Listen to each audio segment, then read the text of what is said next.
মনে হয় যতবার পড়বে ততবারই শুনবো, প্রাণ যেন জুড়ায় না, যতবার শুনি ততবার মন চায় আরো শুনি আরো শুনি। এটা একটা কোরআন প্রেমিক আল্লাহ ভীরুদের এটা একটা দিল, যারা আল্লাহ ভীরুত্ব তাদের অন্তরের ভিতরে সেট করে নিয়েছে, যতবার কোরআন শুনবে আরো শুনতে মন চায়। এটাই হচ্ছে মুমিনের লক্ষণ। কথা বলেন ঠিক কিনা? কিন্তু দেখা যায় মুসলমান পরিচয় দেয় অনেক ভাই কোরআন পড়তে পারে না, কিংবা কোরআন কয় পারা এটাও জানে না, কিংবা কোরআনে কয়টা সূরা আছে এটাও জানে না, নিজেকে পাক্কা ইমানদার মুসলমান বলে দাবি করে এমন মুসলমান নামদারি আছে না নাই? আপনাদের এই যে বাগদা কিংবা অভয়নগর, এই অভয়নগর বাজারে এই বাগদার দুইজন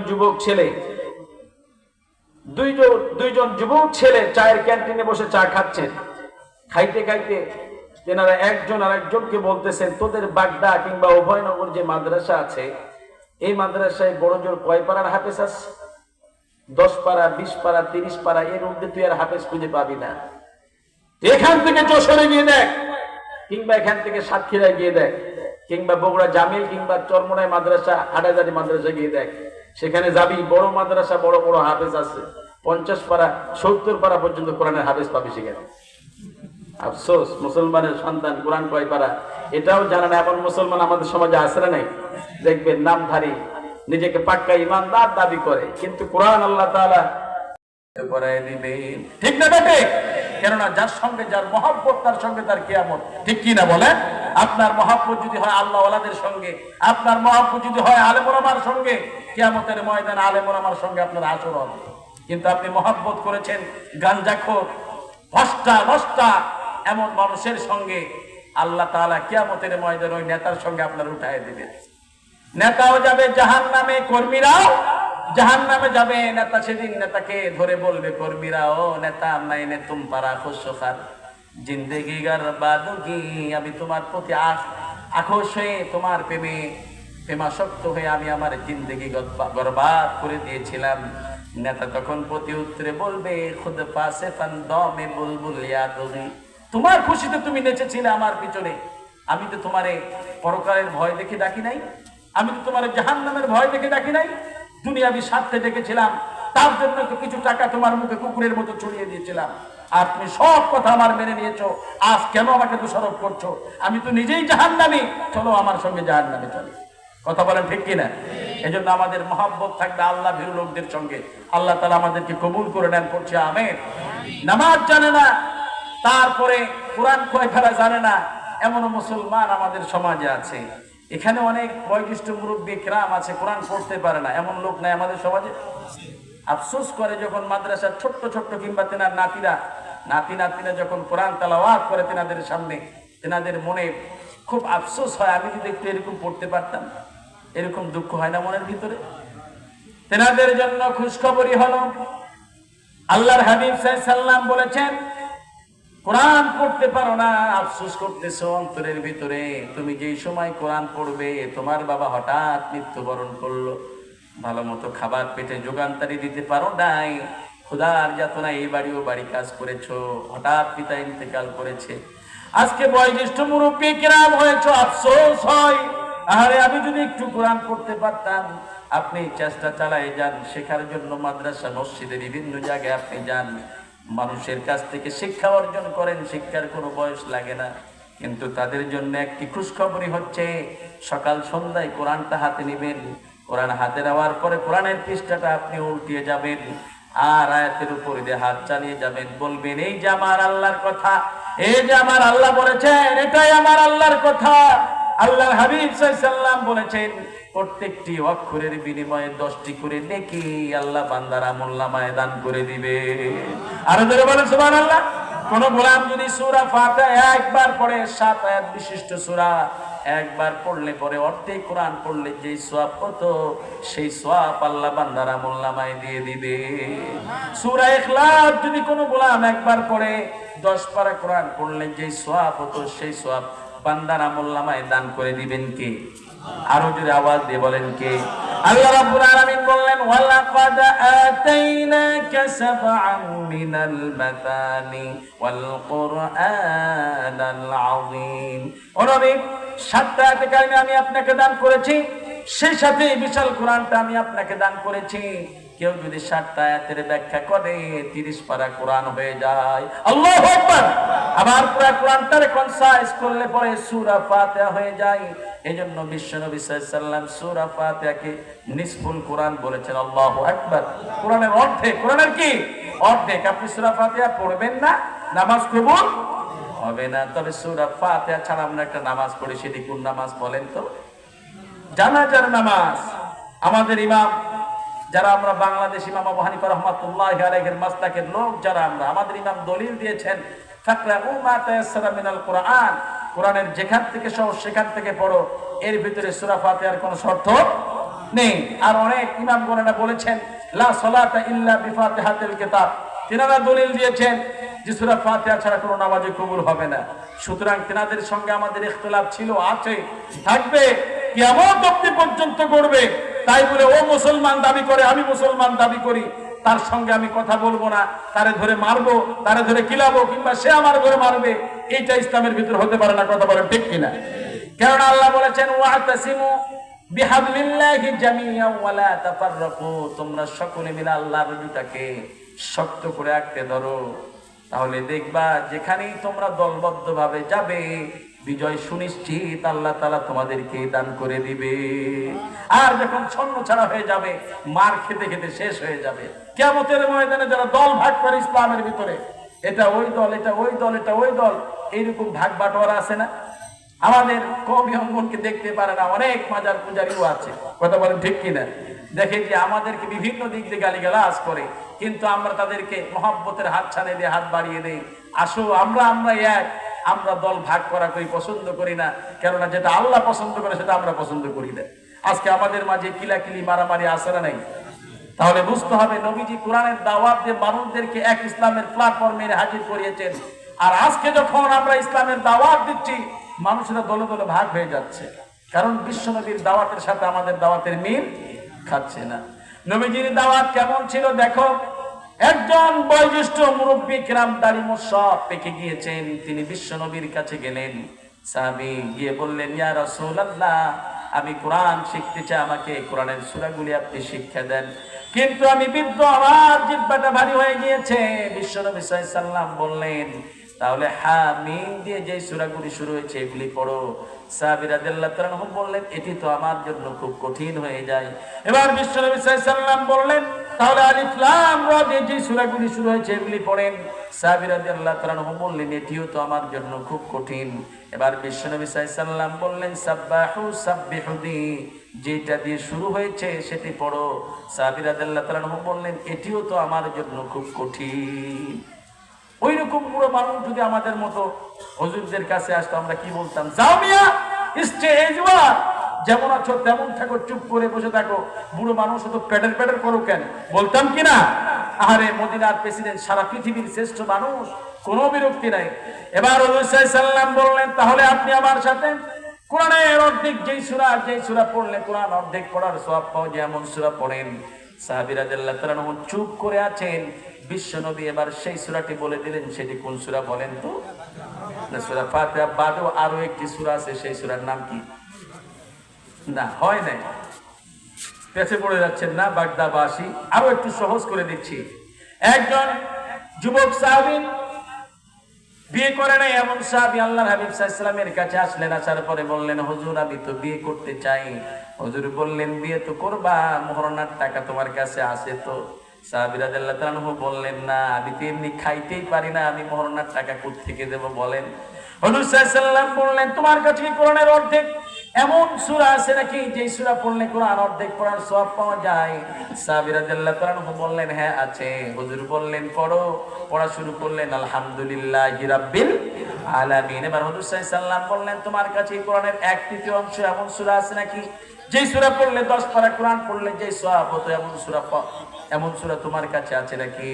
সাহাবী রাদিয়াল্লাহু তাআলা আনহু বললেন হ্যাঁ আছে। হুজুর বললেন পড়ো। পড়া শুরু করলেন কুল হুয়াল্লাহু আহাদ। পড়েন কুল হুয়াল্লাহু আহাদ আল্লাহুস সামাদ লাম ইয়ালিদ ওয়া লাম ইউলাদ ওয়া লাম ইয়াকুল লাহু কুফুয়ান আহাদ। সুবহানাল্লাহ।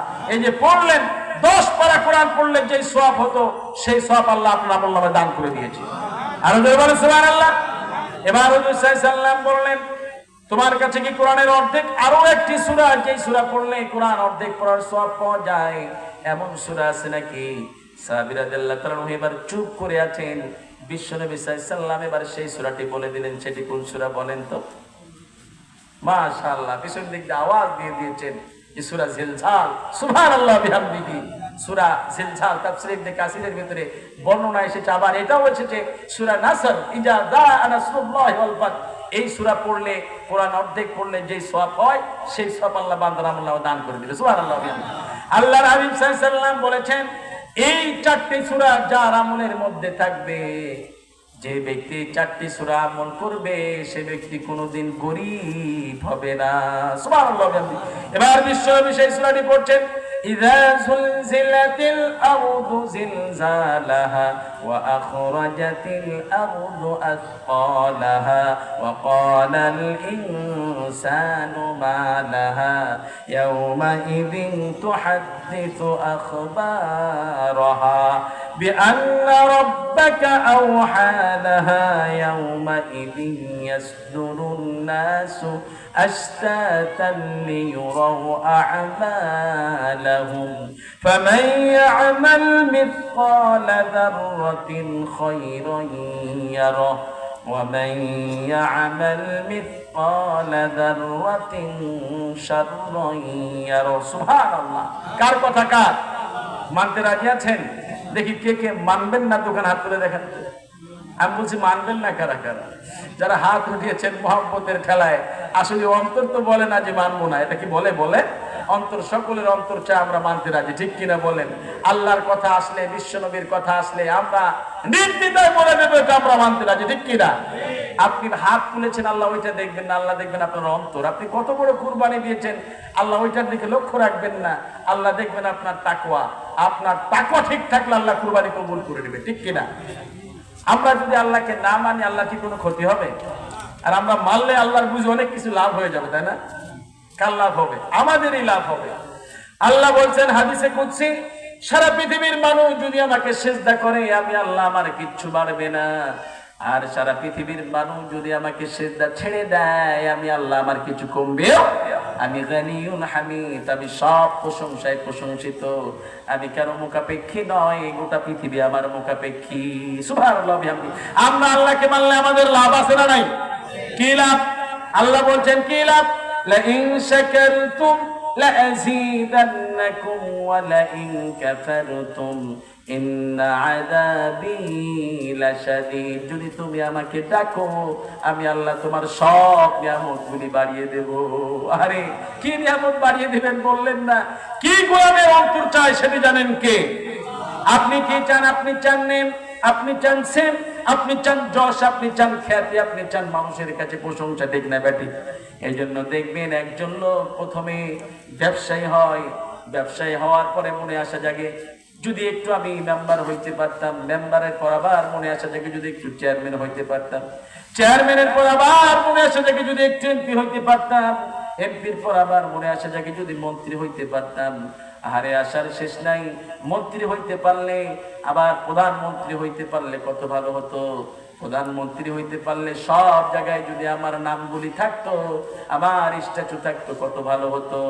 নিজেকে রেখে যেতে চাই চিরস্থায়ী ভাবে, কিন্তু এমন একটি সময় চলে আসে নিজেকে ধরে রাখার মতো সাধ্য কারো। হঠাৎ করে চলে আসলো একটা মরণ গাড়ি, এসে ধাক্কা মারলো একটি মাইক্রোবাসের পিছনে, অকালেই ঝরে পড়লো আপনাদের এই যে হাইওয়ে রাস্তায় কিছু লোকের প্রাণ। রমজান মাস, বাসায় বিবিরে বলে এসেছিল, বিবিরে আমি কিন্তু দুপুর বেলা এসে ভাত খাবো, রোজা রাখে নাই। গিয়েছিলেন কোন কাজে? কোনো খারাপ কাজের উদ্বোধনের জন্য গিয়েছিলেন। বিবি খানা সাজিয়ে নিয়ে বসে আছেন, স্বামী তো হেঁটে এসে খানা খাবে এই কথা ছিল, কিন্তু দেখা যায় স্বামী হেঁটে যায় না, খাটলিয়াতে করে স্বামীর লাশ বাড়িতে পৌঁছে যায়। এমন স্মৃতি আমাদের সমাজে হয় কি হয় না বলে? বিশ্বনবী সাল্লাল্লাহু আলাইহি ওয়াসাল্লাম বলেছেন, তাহিয়ুনা কামা তামুতুন, তুমি যে অবস্থায় মারা যাবা, আল্লাহ তোমার সে অবস্থায় তুলে নিবে। তোমার মৃত্যু যদি হয় মসজিদের দিকে রওনা হওয়ার সময়, আল্লাহর কিয়ামতের দিনে তুমি তাসবিহ গুনতে গুনতে উঠে যাবে।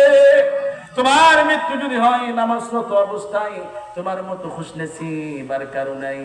আর তোমার মৃত্যু যদি হয় এমন এক অবস্থায় যে অবস্থাটাকে আল্লাহ পছন্দ করেন না, তাহলে তোমার মতো হতভাগ্য দুর্ভাগার কেউ নাই। ঠিক না বেটে? কিসের পৃথিবী? কেন এসেছি? হয় again here, what's my purpose here? কেন এসেছি এই প্রশ্নের জবাবটা আজকে নিয়ে যাব। রাজি আছি তো ইনশাআল্লাহ? পৃথিবী আজকে হতাশ শুধুমাত্র মুসলমানরা ছাড়া। আল্লাহু আকবার বলেন। পৃথিবীর কোথাও আলো নাই দুইটি জায়গা ছাড়া। বিজ্ঞানীদের বড় বিজ্ঞানী সর্বপ্রথম চাঁদে অবতরণ করেছিলেন তিনজন বিজ্ঞানীর প্রধান ছিলেন নীল আর্মস্ট্রং। তিনি যখন প্রথমে চাঁদে গেলেন, গিয়ে বাইনোকুলার দিয়ে পৃথিবীর দিকে তাকালেন, দেখলেন darkness occupied the whole planet of the world. গোটা পৃথিবীটাকে অন্ধকারাচ্ছন্ন ধরে রেখেছে। পৃথিবীর কোথাও আলো নেই দুইটি জায়গা ছাড়া। আল্লাহু আকবার বলেন। আজকে আমাদের যুব সমাজকে এই বিজ্ঞানীদের কথা বললে ওরা বলতেই পারে না। আবার মিশরের পিরামিড সম্পর্কে যদি বর্ণনা চাওয়া হয় যুবকদের কাছ থেকে, প্যান্টে পোশাক করে দিবে অনেক যুবক। এরকম আছে না নাই? এই দোষ কি যুবকদের দোষ নয়, যারা তাদের হাতে সিলেবাস গুলি উঠিয়ে দিয়েছে। পৃথিবীর ভালো ভালো দিকগুলি সেই বইয়ের মধ্যে না দিয়া বাবার কিচ্ছা নানার কিচ্ছা 32 আর 33 34 ভারত ছাড়া জায়গা হয় না। কথা বলেন ঠিক কিনা? এগুলি উঠাই দিয়ে আমার যুব সমাজের মস্তিষ্ককে তারা ডলাই করে দিয়েছে। আজ বাংলাদেশের 80% যুবক পড়ালেখা থেকে অনেক দূরে সরে গিয়েছে। শিক্ষামন্ত্রী দীপুমনি বাধ্য করলো কোভিড-19 সময়, তোমার সন্তানকে সুশিক্ষিত বানাইতে চাও না? পৃথিবীর কোন পিতা না চায় সুশিক্ষিত বানাইতে? নিজের রক্ত বিক্রি করে হলো সন্তানের লেখাপড়া খরচ চালাবে। কথা বলেন ঠিক কিনা? কৃষক, শ্রমিক, দিনমজুর, রিক্সা চালক, কুলি বাবা বাধ্য করলো তোমার সন্তানের হাতে অ্যান্ড্রয়েড মোবাইল উঠিয়ে দাও। কি হবে? অনলাইনে ক্লাস হবে। প্রাইমারি মাস্টার, হাই স্কুলের হেডমাস্টার বাধ্য করলো সন্তানদের হাতে মোবাইল উঠিয়ে দিতে। বাবা রক্ত বিক্রি করে মোবাইল কিনে দিয়েছে, ঋণ কর্জা করে মোবাইল কিনে দিয়েছে।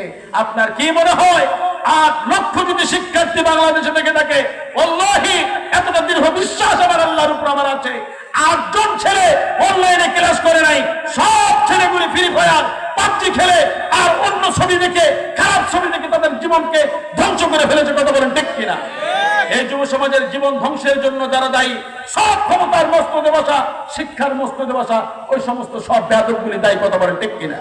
আমার সন্তানের, আমার যুবক ভাইয়ের চরিত্র তুমি ফিরিয়ে দাও। মোবাইলের দ্বারা সব নষ্ট করে ফেললো। আলেম ওলামা যখন কথা বলে তখন ভালো লাগে না। কয় মোল্লারা মৌলবাদী কথা বলবে, এরা তো জঙ্গি মার্কা কথা বলবে, এরা তো ভালো কথা বলবে না। আমরা তখনও প্রতিবাদ করেছিলাম, এখনো করতেছি, বেঁচে থাকা অবধি পর্যন্ত করব। কিন্তু আমার যুব সমাজকে নষ্ট হওয়া থেকে নানাবিধ চেষ্টা দিয়ে আমরা ফিরে আনবো ইনশাআল্লাহ। আল্লাহ কবুল করুন। বাংলাদেশে 80% যুবক আজ নেশায় আসক্ত। অনেক পিতা, অনেক মা আঁচল পেতে দিয়ে বসে আছে। আমার কলিজার টুকরা মানিক, একটি সন্তান বাড়িতে ফিরবে, রাত পেরিয়ে যায় কিন্তু সন্তানের কোনো সন্তান নাই। সন্তান নেশায় ব্যস্ত। এই সমস্ত সন্তানেরা কর্মজীবনে এসে রাস্তা আধার দেখে, মাথায় কি করবে তা ধরে না। মানুষের ব্রেনে একটা সেল আছে, একটা সেল হলো খুব অ্যাক্টিভ থাকে, আর একটা সেল হলো মানুষের অ্যালোবেসি, যেটা পশুরও আছে মানুষেরও আছে। পশুত্ব যেটা, নেশা জাতীয় জিনিস বেশি খেলে পশুত্বটা চাঙ্গা হয়ে যায়, আর হিউম্যানলি যেটা অর্থাৎ মানবীয় মুড যেটাকে বলা হয় সেটা মরে যায়। এজন্য যারা গাঁজা খায় অমুককে ধরে, অমুককে হত্যা করে, এমনকি নিজের মাকে মাতৃতা করে না। কথা বলেন ঠিক কিনা? ইন্নামাল খামরু ওয়াল মাইসিরু ওয়াল আনসাবু ওয়াল আজলামু রিজসুম মিন আমালিশ শাইতান ফাজতানিবুহু লাআল্লাকুম তুফলিহুন। নিশ্চয়ই মদ, জুয়া, লটারি মরা মানুষের জন্য উঁচু জায়গা বানানো, এগুলোর ধারে কাছেও তোমরা যেও না। এটা হচ্ছে শয়তানের কাজ। এটার কাছে না গেলেই আল্লাহ তাআলা তোমাদেরকে সফল কাম বানায় দেবে। কিন্তু আজকে অনেক যুবক আমার বোনদেরকে মদ খেয়ে নেশা করে এসে অন্যায়ভাবে তাদেরকে পিটায়, তাদের উপর অত্যাচার চালায়। আসে না নেই? অনেক বাবা, অনেক যুবক ভাই দিন কাটাচ্ছে চোখের পানি দিয়ে। এমন একজন সন্তানের হাতে তার বোনকে উঠিয়ে দিয়েছে, মেয়েকে বিয়ে দিয়েছে, যে জামাই নেশা করে, রাত্রিবেলায় নেশা করে এসে নেশার টাকার জন্য মেয়ের উপর অত্যাচার চালায়। এমনকি বোনের গহনা পর্যন্ত বিক্রি করে নেশা করে। ভাতের পাতিল, রান্না করা যে পাতিল, ওই পাতিল বিক্রি করে নেশার টাকা জোগাড় করেছে অনেক নেশাখোর। কথা বলেন ঠিক কিনা? এই নেশা করলে মাথায় সেন্স কাজ করে না। একজন নেশাখোর গভীর রাত্রিতে নেশা করে বাড়িতে ফিরছে। স্ত্রী তো জানে যে আমার স্বামী গভীর রাত্রিতে নেশা করে এসে চিল্লা পাল্লা আরম্ভ করে, পার্শ্ববর্তী লোকজন তো ক্ষিপ্ত হয়ে যায়। আমার কথা আপনারা বুঝতে পারতেছেন? কোনো সমস্যা হচ্ছে না তো ভাই? আমি কিন্তু ইতিপূর্বে আপনাদের এই যশোর, খুলনা, সাতক্ষীরায় ব্যাপক এসেছি। এইবারে আপনার 5-7 জায়গায় আসলাম, যশোরে শুধু, সাতক্ষীরায় গেছি 4-5 জায়গায়, আপনার খুলনাতে কয়েক জায়গায় গিয়েছি। আগামীকাল না, 24 তারিখে প্রোগ্রাম আছে খুলনাতে আমার। তো হয়তো বা আমাকে কেউ রিপোর্ট দেয় না, হুজুর আপনার ভাষা বোঝা যায় না। আমাদের ভাষা কিন্তু অন্যরকম। আপনি পুরসার ভাষার সাজ দিয়ে শুনবেন, পুরসাতে মানে যত আকাশটা ভাষা যা আমাদের পুরসা উপজেলায় পাওয়া যায়, এই সকলকে, বড় ছোট সকলকে তুই মুই ব্যবহার হয় আমাদের দিক ভাষাটা। যাই হোক, এক এক দেশের বুলি আর এক দেশের গালি। তো আমি চেষ্টা করতেছি আপনাদেরকে বোঝানোর জন্য যে নেশাখোর গভীর রাত্রিতে নেশা করে বাড়িতে ফিরেছে। স্ত্রী তো জানে চিল্লা পাল্লা করবে, এই জন্য দরজাটা এমনি ভিড়াই দিয়ে রাখছে, দরজার শেকল টানেন নাই। তো বোনটি আমার তার ছোট্ট সন্তানকে নিয়ে ঘুমিয়ে পড়েছে। নেশাখোর গভীর রাত্রিতে নেশা করে, যারা নেশা করে তারা কিন্তু সোজা হাঁটতে পারে না, কখনো সোজা হাঁটতে পারবে না। নেশায় তালমাতাল অবস্থায় হাঁটবে, সাপের মতো বেঁকাবুকা করে হাঁটে। তো এইরকম নেশা করে বাড়িতে ফিরতেছে, বাড়ির দরজা খোলা পেয়ে বাড়ির মধ্যে প্রবেশ করছে। শোয়ার রুমে না গিয়ে গিয়েছে গরুর গোয়াল ঘরে, অন্ধকারের ভিতরে। গরুর লেজ ধরে কয়, আসিফের মা প্রত্যেক দিন চুলে 2টা করে বেনি করো, আজকে দেখি একটা করেছো, কারণ কি? গরু মারছে এক লাথি খেয়ে বাড়ির আগ্নেয় গিয়ে পড়ছে। আসিফের মা, এতদিন যাবত তোমার মারলাম, গালিগালাজ করলাম, তুমি আমার মুখের উপরে প্রতিবাদ করলে না, আজকে ভালো কথা বলতে না বলতে তুমি আমার লাথি মারলে। সকালবেলায় যখন নেশার ঘোর কেটে যায়, হাত খুলে দেখে গরুর লেজ তার হাতে ধরা পড়েছে। তো দেখেন, নেশা করে উঠতে, নেশা করে এসে আমার বোনদের উপরে তারা অন্যায় ভাবে অত্যাচার চালাচ্ছে। আমার ছাত্র সমাজ, যুব সমাজ আজ নেশায় আসক্ত হয়ে তারা ধ্বংস হয়ে যাচ্ছে, কথা বলেন ঠিক কিনা? আর এই মোবাইল আসার পরে যুব সমাজ যেন প্রেম প্রীতি নিয়ে ব্যস্ত হয়ে পড়েছে। আমাদের নওগাঁ জেলাতেই একটা অনুষ্ঠানের মধ্যে ক্লাস 5-এ পড়ুয়া ছাত্র ক্লাস 4-এর একজন মর্জিনাকে পছন্দ করে, 2জন ছেলে গিয়েছেন সেই জায়গায় অনুষ্ঠানে। 2জন ছেলে বলতেছে, তুই ওর দিক তাকাবি না, তর্ক লেগেছে, তুই তাকাবি না, ওইটা আমার। এই কই আমরা সাক্ষী, সেই জায়গায় বিচারটা আমরাই পায়তারা করলাম। পরবর্তীতে ছেলেটা বেঁচে গিয়েছে, তো বিচারটা করে দিলাম। একজন বলতেছে, ওইটা আমার, তুই ওর দিকে তাকাবি না। এই করতে করতে গন্ডগোল লাগছে, 2জন, একজন আর একজনের পেটে চাকু ঢুকাই দিচ্ছে। ক্লাস 5-এর বাচ্চা, কি বলবেন এখন বলেন আপনি? এই মোবাইল উঠিয়ে দেওয়ার কারণে বলেন জয় বাংলা, আপনার সন্তান নষ্ট হয়ে যাচ্ছে, আপনি একদিন ওই দিকে তাকাচ্ছেন না। আমার যুব সমাজ কর্মজীবনে এসে রাস্তা আধার দেখে, মাথায় কি করবে তা ধরে না, কি করবে না করবে, প্রেম প্রীতি নিয়ে ব্যস্ত, বইয়ের মধ্যে যায় না, মনোযোগ ছিল তাও নেই। বাবা তো জানি আমার সন্তান লেখাপড়া করতেছে, ব্যস্ত আছে, রিক্সা চালিয়ে বাবা পড়ালেখার খরচ যোগায়।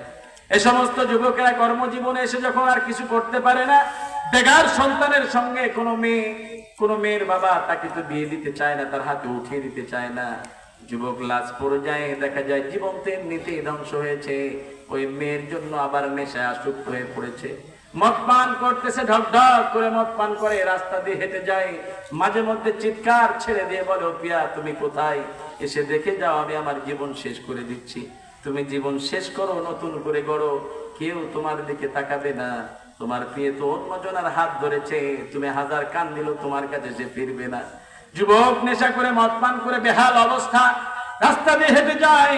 পাশ দিয়ে হেঁটে যাচ্ছিল একজন রসিক কবি, কবিতা লেখায় তাদের অভ্যাস। যুবক হেঁটে যাচ্ছেন মদের বোতল হাতে, রাস্তার পাশেই ছিল কারেন্টের থাম্বা। দৌড় দিয়ে গিয়ে কারেন্টের থাম্বায় জড়ায় ধরে বলতেছে, ও পিয়া তুমি এই জায়গায় আসো, আমি তোমার সব জায়গায় খুঁজতেছি।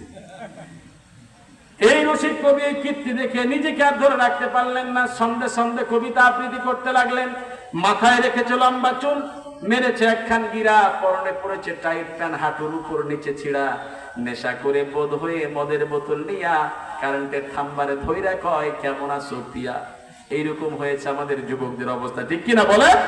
যুবকদের চরিত্র নষ্ট হয়ে যাচ্ছে। একজন যুবক ছেলেকে দেখলাম হাঁটুর উপর নিচে ছিঁড়া প্যান্টটা গোটাটাই ভালো, কিন্তু হাঁটুর উপর নিচে ছিঁড়া। আমার খুব মায়া লাগছে, আমি তার 500 টাকা দিলাম, ভাইজান একটা প্যান্ট কিনা লইও। আমার একটা হুজুর, আপনি হুজুর হয়ে বাচ্চা গেলেন, অন্য কেউ হইলে আমি সাইজ করতাম। আমার চেনেন আমার বাবার কি আছে, দাদার সম্পত্তি তো 50 বিঘা পাইছি মিয়া, আপনি হুজুর হয়ে বাচ্চা গেলেন। তো ভাই তোমার যে প্যান্ট ছিঁড়া, ওইটা ছিঁড়া না, এটা স্টাইল। আর আবিষ্কার করলো কোন বেয়াদবেরে? ভারতের হলিউড বলিউডের সুপারস্টার তারকা তারকে আবিষ্কার করছে। তো তারা যদি চেন খুলে প্যান্ট পরে তুই কি করবি? আমরাও তাই করবো।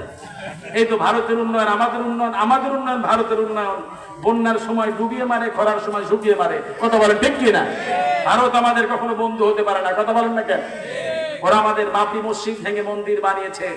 আর মুসলমান যে পৃথিবীর মধ্যে শ্রেষ্ঠ ধর্ম, এইটা নাম আছে মুসলমানদের, এটা কিয়ামত পর্যন্ত বলবৎ থাকবে।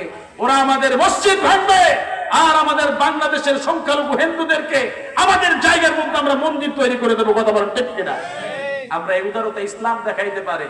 ওরা আমাদেরকে মিথ্যা অপবাদ দেয়, ভারতের নরেন্দ্র মোদী তার দোসররা আমাদেরকে, আমরা নাকি সংখ্যালঘু হিন্দুদের উপর অত্যাচার চালাচ্ছি। যদি আমরা এই অত্যাচার চালাইতাম, স্পেন থেকে নিয়ে ভারতের মূল মসনদ পর্যন্ত 850 বছরে মুসলমানরা দেশ শাসন করেছিল। যদি সংখ্যালঘুদের উপর আমরা অত্যাচার চালাইতাম, এতদিন এই পৃথিবীর জমিনে সংখ্যালঘুদের হিন্দু সম্প্রদায়ের একটা টিকিও এই বাংলার জমিনে খুঁজে পাওয়া যেত না। কথা বলেন ঠিক কিনা? কিন্তু এই উদারতা আমরা হাতছানিতে ডাক দেই। ওরা আমাদের ভাইদেরকে মারে আর আমরা আমাদের ভাইদেরকে আরো খাওয়াই। কথা বলেন ঠিক কিনা? এটা ইসলাম আমাদের শিক্ষা দিয়েছে। আল্লাহ তাআলা যেন আমরা এই উদারতা নিয়ে যেন চলতে পারি, আল্লাহ আমাদেরকে কবুল করে নেন। করছে আমিন। মুসলমান ভাইরা আমার, হেলায় খেলায় আমাদের দিন চলে যায়। আমাদের দিন যতই যাচ্ছে, বয়স ঘনিয়ে যাচ্ছে, দাড়ি মোছ সব পেকে যাচ্ছে। আল্লাহ রাব্বুল আলামিন বললেন, ইকতারাবা লিন-নাসি হিসাবুহুম ওয়া হুম ফি গাফলাতিন মুরিদুন। মানুষের হিসাবের দিনটি খুব কাছে চলে আসছে, অথচ মানুষ বেমালুম ভুলে আছে। মানুষ কিছুই চিন্তা করে না। একটা দিন যায়, আমার জীবনের 24 ঘন্টা বিদায় নিয়ে গেল।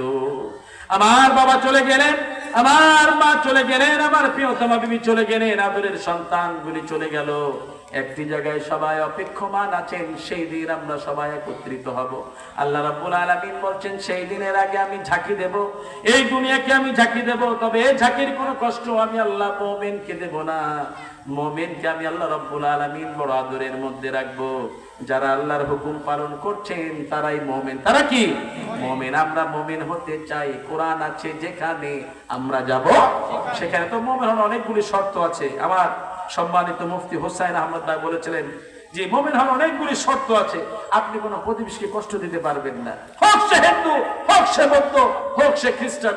হি উইল নেভার, আপনি তার হক তাকে বুঝিয়ে দিবেন, কারণ সে আপনার কি প্রতিবেশী।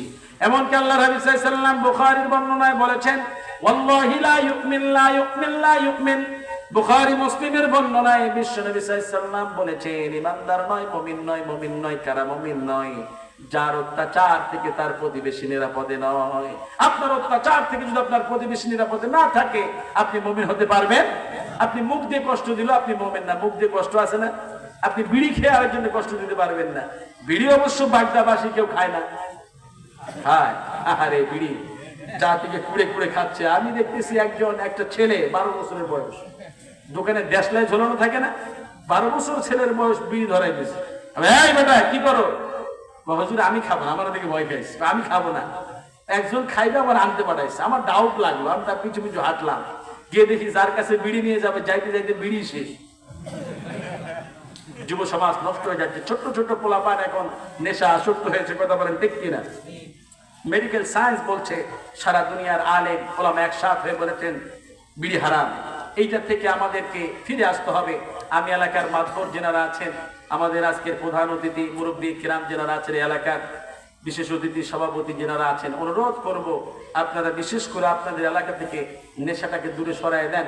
আমার যুব সমাজকে সুন্দর করার চেষ্টা করেন। আল্লাহ তাআলা যুবকদেরকে নেশা থেকে ফেরায় আনুক। আল্লাহ কবুল করে নেন। পড়ছে আমিন। মুসলমান ভাইরা আমার, বলতেছিলাম নীল আমস্ট্রং চাঁদে গেলেন। স্মরণ আছে আপনাদের? বিরক্ত হচ্ছেন না তো ভাই? আমরা সামনে আসতেছি, মা বোনদের জন্য ওয়াজ আছে, যেহেতু মায়েরা বেশি। আজকে যে ওয়াজ আমরা করবো ইনশাআল্লাহ, আল্লাহ যদি বলার তৌফিক দান করে, মায়েরা যদি আমল করে, মনে হয় এই ওয়াজিব মায়েদের জন্য যথেষ্ট, আর লাগবে না বাড়তি। স্বামীর খেদমত কেমনে করতে হয়, স্বামী যে কত মর্যাদাবান, আর মাকে কিভাবে পর্দা রাখতে হবে, পর্দা করতে হবে, এই বয়ান আমরা করবো ইনশাআল্লাহ। যেহেতু মাহফিল কমিটি কর্তৃপক্ষ আমাকে বলেছেন মায়েদের বিষয়ে একটু খুব ওয়াজের প্রয়োজন। হুজুর আল্লাহ তাআলা যেন মা বোনদেরকে কবুল করে নেন ইসলামের জন্য পরিপূর্ণভাবে। মা আয়েশার মতো, মা খাদিজা রাদিয়াল্লাহু তাআলা আনহার মতো যেন আল্লাহ কবুল করে নেন। পড়ছে আমিন। মুসলমান ভাইরা আমার, নীল আমস্ট্রং চাঁদে গেলেন, দেখলেন গোটা পৃথিবী কুটকুটে অন্ধকার। দুইটি জায়গা থেকে শুধু বিচ্ছুরিত হয়ে আলো উপরের দিকে ছুটছে। ম্যাপ বের করে দেখে যে দুইটি জায়গা থেকে আলো উপরের দিকে ছুটছে, একটির নাম মক্কা আর একটির নাম মদিনা। ভারতের একজন চন্দ্রবিজ্ঞানী, তিনি কয়েক বছর হয়েছেন কালেমা পড়ে মুসলমান হয়েছেন। তেনাকে প্রশ্ন করা হলো, আপনি মুসলমান হলেন কেন? তিনি বলেন, আমি অন্ধকার রাত্রিতে অনেক উপরে উঠছিলাম, অনেক উঁচুতে উঠলাম, গিয়ে পৃথিবীর দিকে তাকালাম, দেখলাম নীল আমস্ট্রং যা দেখেছেন আমিও তাই দেখেছি। আল্লাহু আকবার। চাঁদের বুকে নামলেন, দেখলেন চারটা ফাটা শাক্কাল কামার। কোরআনের বর্ণনায় যে চারটা ফাটা, তিনি বিশ্বনবীর বায়োগ্রাফি পড়লেন। মক্কার কাফেররা যখন ইসলামকে অবিশ্বাস করছিল, তারা তখন বলল, ওগো মুহাম্মদ সাল্লাল্লাহু আলাইহি সাল্লাম, আপনি যদি শাহাদাত আঙ্গুল দিয়ে ইশারা দিয়ে আকাশের চাঁদকে দুই খণ্ড করে দিতে পারেন, আমরা আপনার উপরে ঈমান আনবো, আপনার সাথে সাথে কালেমা পড়ে আমরা মুসলমান হয়ে যাব। বিশ্বনবী সাল্লাল্লাহু আলাইহি সাল্লাম শাক্কাল কামার বলে আকাশের চাঁদকে ইশারা করলেন, আকাশের চাঁদ দুই খণ্ড হয়ে গেল। বিশ্বনবীর সেই ইশারা কিয়ামত অবধি পর্যন্ত চাঁদের গায়ে লেগে থাকবে। সুবহানাল্লাহ বিহামদিহি। মুসলমান ভাইরা আমার, যেই নবীর এক ইশারায় আকাশের চাঁদ দুই খণ্ড হয়ে যায়, যেই নবী সুপারিশ মেনে আল্লাহর জান্নাতে যাওয়া সম্ভব হয়ে দাঁড়িয়ে যায়, সেই নবীর বায়োডাটা জানা আমাদের দরকার আছে না নাই? আচ্ছা বলেন তো, আমাদের নবীর নাম কি? মুহাম্মদ সাল্লাল্লাহু আলাইহি ওয়াসাল্লাম। আমি বলি, আপনারা আমার সঙ্গে একমত হয়ে থাকবেন, যাতে করে এগুলি আর না ভুলে যাই। বিশ্বনবীর পরিচয় জানা আমাদের দরকার আছে না নাই? নবীজির মায়ের নাম ছিল আমেনা, বাবার নাম আব্দুল্লাহ, দাদার নাম আব্দুল মুত্তালিব, দুধমার নাম ছিল হালিমা আসাদিয়া। নবীজির চারটি কন্যা সন্তান ছিল, তিনটি ছেলে সন্তান ছিল। নবীজির আরেকজন মা ছিল। এটা ইতিহাস চাপা পড়ে যায়, অনেক আলেম ওলামা এইটাকে আবার জাগ্রত করে তুলেছেন। এইটা ইতিহাস হচ্ছে এমন, নবীজির দুধ মা নন, তিনি দুধ খাওয়ান নাই, কিন্তু নবীজিকে এক নয় দুই নয়, এক এক করে 50 বছর অবধি পর্যন্ত বিশ্ব নবীকে দু চোখের আড়াল হতে দেয় নাই।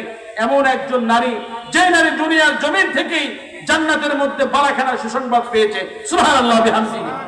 যে নারীকে আল্লাহ রাব্বুল আলামিন স্বয়ং সুসংবাদ দিয়েছেন, হাবিব আপনি তেনাকে বলে নেন, তেনার জন্য আমি আল্লাহ জান্নাতের মধ্যে বালাখানা তৈরি করে রেখে দিয়েছি। নবীজির মা আমিনা নিজেও বলেছেন, ও বোন, আমি জানি না আমার সন্তান জন্মের আগে তার পিতাকে হারিয়েছেন, তার চোখের সামনেই তার মাকে হারাইতে যাইতেছে, আমার সন্তানের আপন বলতে কেউ নাই, তুমি তার মা, তাকে দেখে রেখো, তাকে ছেড়ে কোথাও যেও না। যে নারীকে বলা হলো, নারী কান্নায় ভেঙে পড়লেন।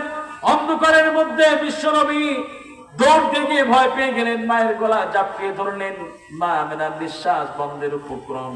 সেই সময় মা আমেনা ওই সময় ওই জায়গায় শিশু মুহাম্মদ সাল্লাল্লাহু আলাইহি সাল্লামকে আদর করতে করতে, চুমু খাইতে খাইতে দুনিয়ার জমিন থেকে শেষ নিঃশ্বাস ত্যাগ করেন।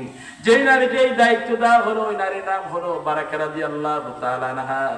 বারাকা যখন কিশোরী ছিল, কিশোরী বারাকাকে দাস ব্যবসায়ীরা, মানুষ বেচা কেনা হতো, মানুষ বেচা কেনার বাজারে বেচতে নিয়ে যায়। কুরাইশ সর্দার আব্দুল মুত্তালিবের ছেলে আব্দুল্লাহর বিবাহের কথাবার্তা চলছিল মদিনার অন্যতম আব্দুল ওয়াহাবের মেয়ে আমেনার সাথে। আমেনার সেবার জন্য আব্দুল মুত্তালিবের ছেলে আব্দুল্লাহ কিশোরী বারাকাকে দাস বাজার থেকে কিনেছিলেন নববিবাহিতা স্ত্রী আমেনাকে উপহার দেবেন বলে। বারাকার জীবনে এমন ছিল, অল্প বয়সে পিতামাতার ভালোবাসা থেকে বিচ্যুত হয়ে পড়লেন। দাসী হিসাবে তিনি বাজারে বিক্রি হয়ে গেলেন। কিন্তু অন্যান্য দাস দাসের তুলনায় বারাকার জীবন ছিল হাজারো লক্ষ গুণে ভালো। কেননা মা আমেনা ছিলেন খুব বড় মনের অধিকারিণী। তিনি বারাকাকে কখনো নিজের দাসী হিসাবে দেখেন নাই, সঙ্গী অপেক্ষ সাথী হিসাবে গ্রহণ করেছিলেন। নবীজির পিতা আব্দুল্লাহ, মাতা আমেনার বিবাহ সম্পূর্ণ হয়ে গেল।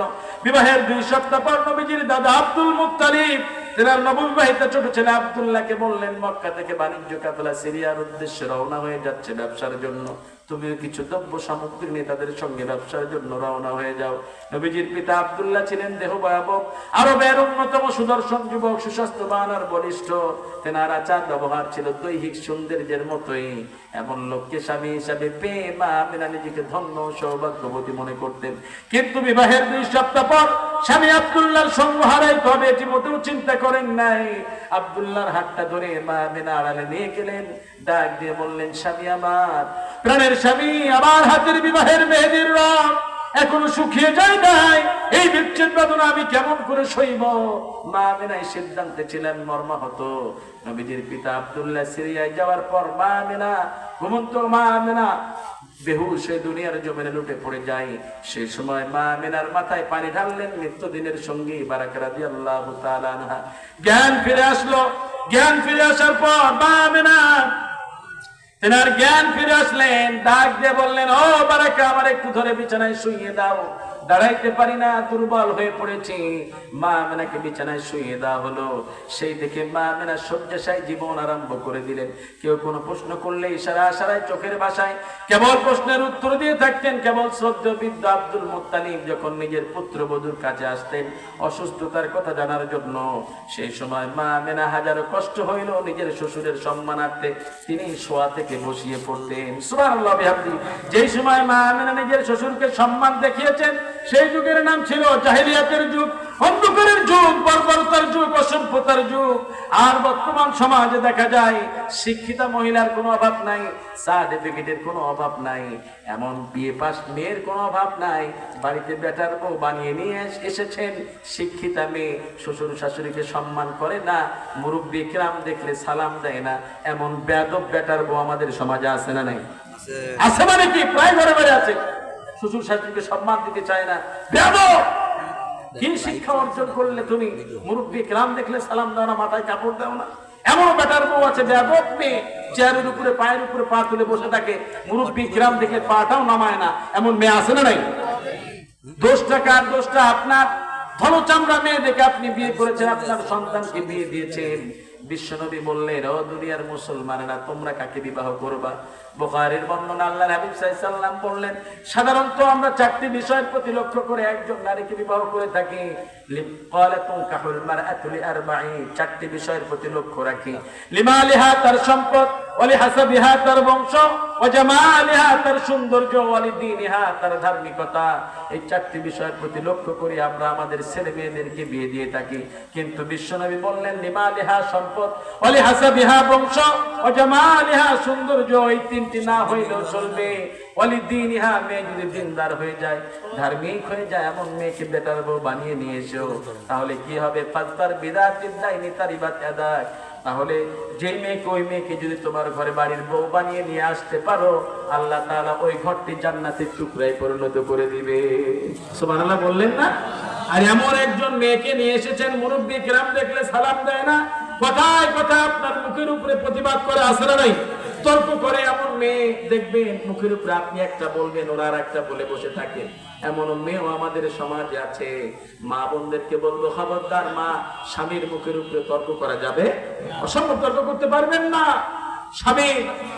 স্বামী খুব ভাইজান এখানে কথা বলে দেয়, সেরে কথা বলেন, বয়ান হারে যাবে।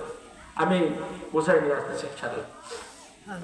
মুসলমান ভাইরা আমার, কিছু কিছু মেয়ে আছে মুখে মুখে তর্ক করে, আছে না? দেখতে আছে, অনেক মেয়ে আছে। আল্লাহ তাআলা ও সমস্ত মেয়েদেরকে সঠিক বুঝ দান করুন করছে। আমি জেলে মাছ ধরেছে, বিশাল বড় এক কাতলা মাছ নদীতে পেয়েছে। জেলের জীবন দশায় জেলে এত বড় মাছ পায় নাই। ওই মাছটা নিয়ে রাজার দরবারে নিয়ে গিয়েছেন।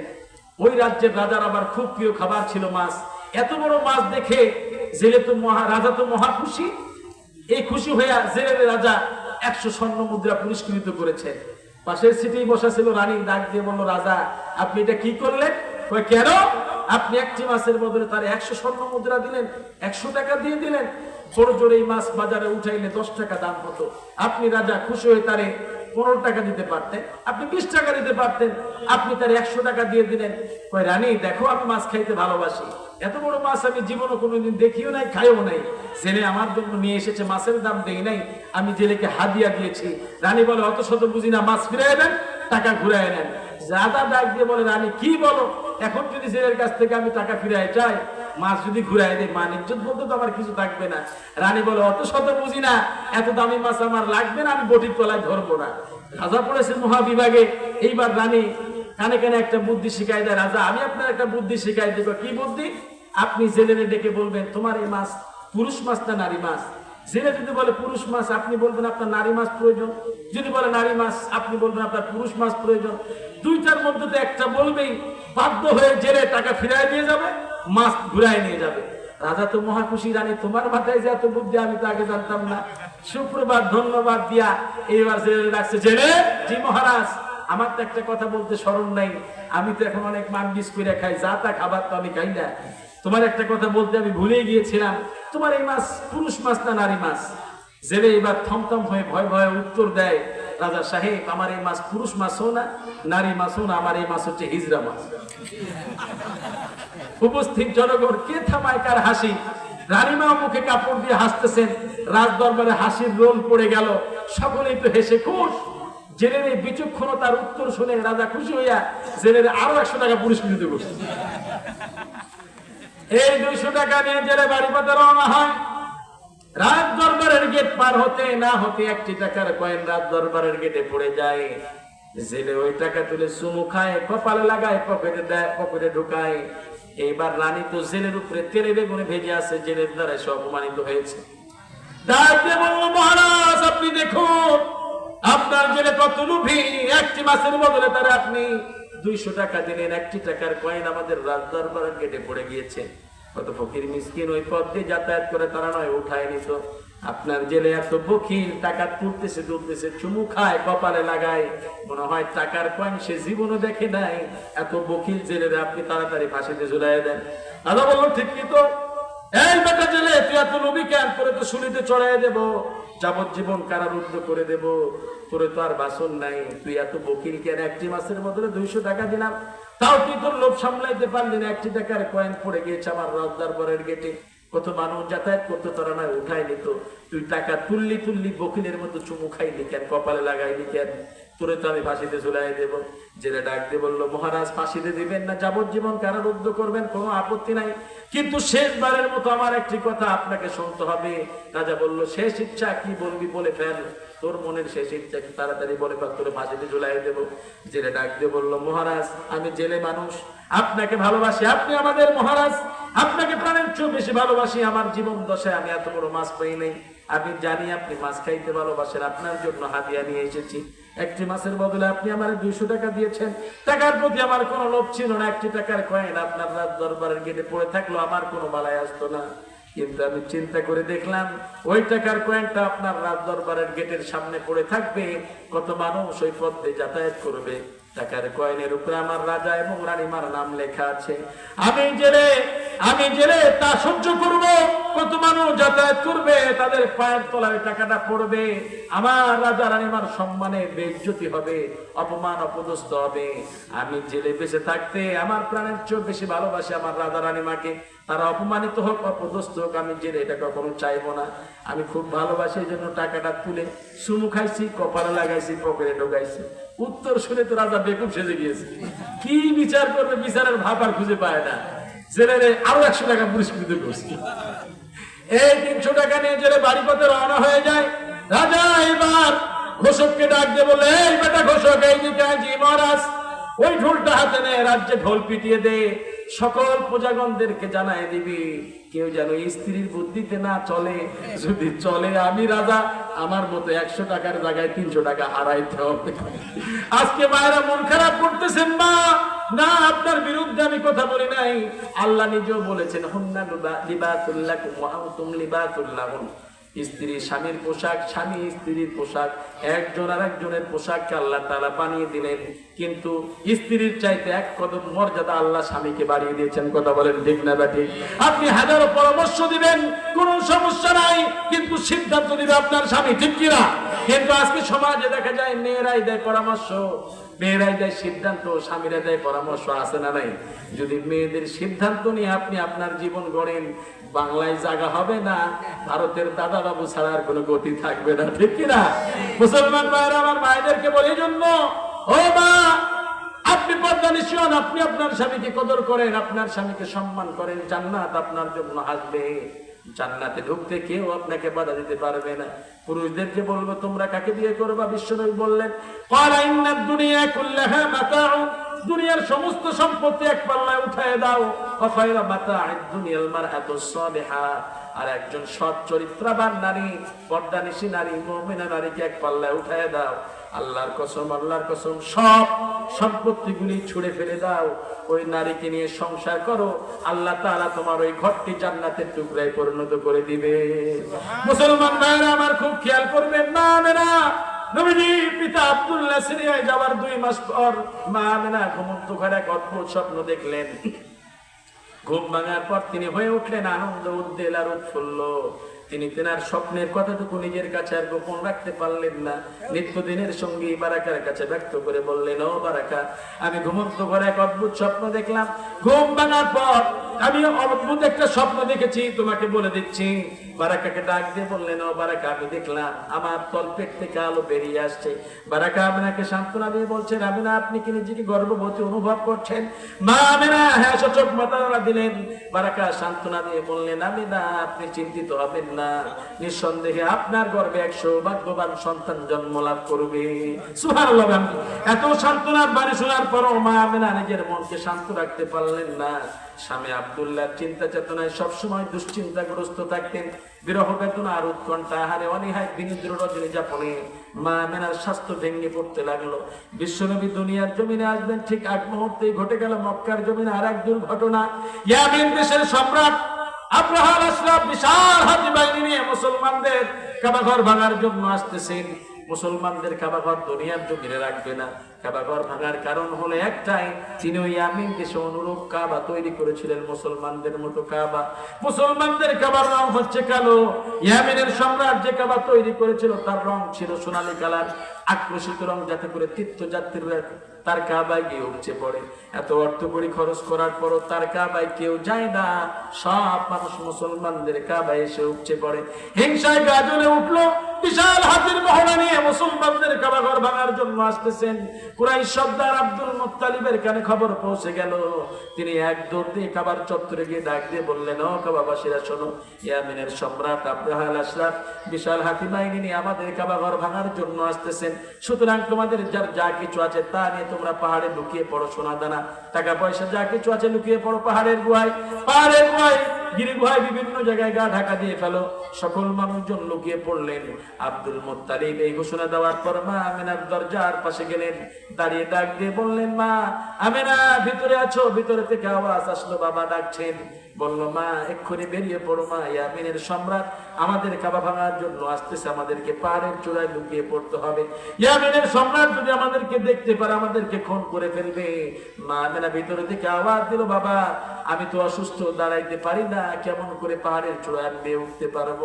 আব্দুল মুত্তালিব ডাক দিয়ে বললো, মা এক্ষুনি বেরিয়ে পড়ো, নইলে আমাদেরকে শেষ করে ফেলবে।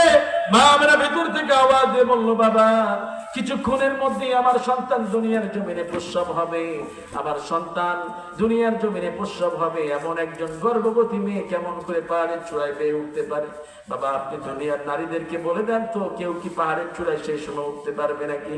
মা আমিনা ভিতর থেকে আওয়াজ দিল, বাবা আপনি চিন্তিত হবেন না, কিছুক্ষণের মধ্যে আমার সন্তান দুনিয়ায় প্রসব হবে। আমার সন্তানের ওসিলা ইয়ামিনের সম্রাট কাবার কোনোই ক্ষতি করতে পারবে না। সুবহানাল্লাহ। আব্দুল মুত্তালিব নিজের অন্তরের ভিতরে সেই বিশ্বাস আনতে পারলেন না। রাগান্বিত সুরে ডাক দিয়ে বললেন, আমিনা এক্ষুনি বেরিয়ে পড়ো, মা এক্ষুনি বেরিয়ে পড়ো। মা আমিনা ভিতরে থেকে আওয়াজ দিল, বাবা আপনিও তো পেরেশানি হবেন না, কাবার যিনি মালিক তিনি কাবাকে রক্ষা করবেন। ইয়ামিনের সম্রাট কাবারও কোনো ক্ষতি করতে পারবে না। সুবহানাল্লাহ। মা আমিনা এই কথা বললেন।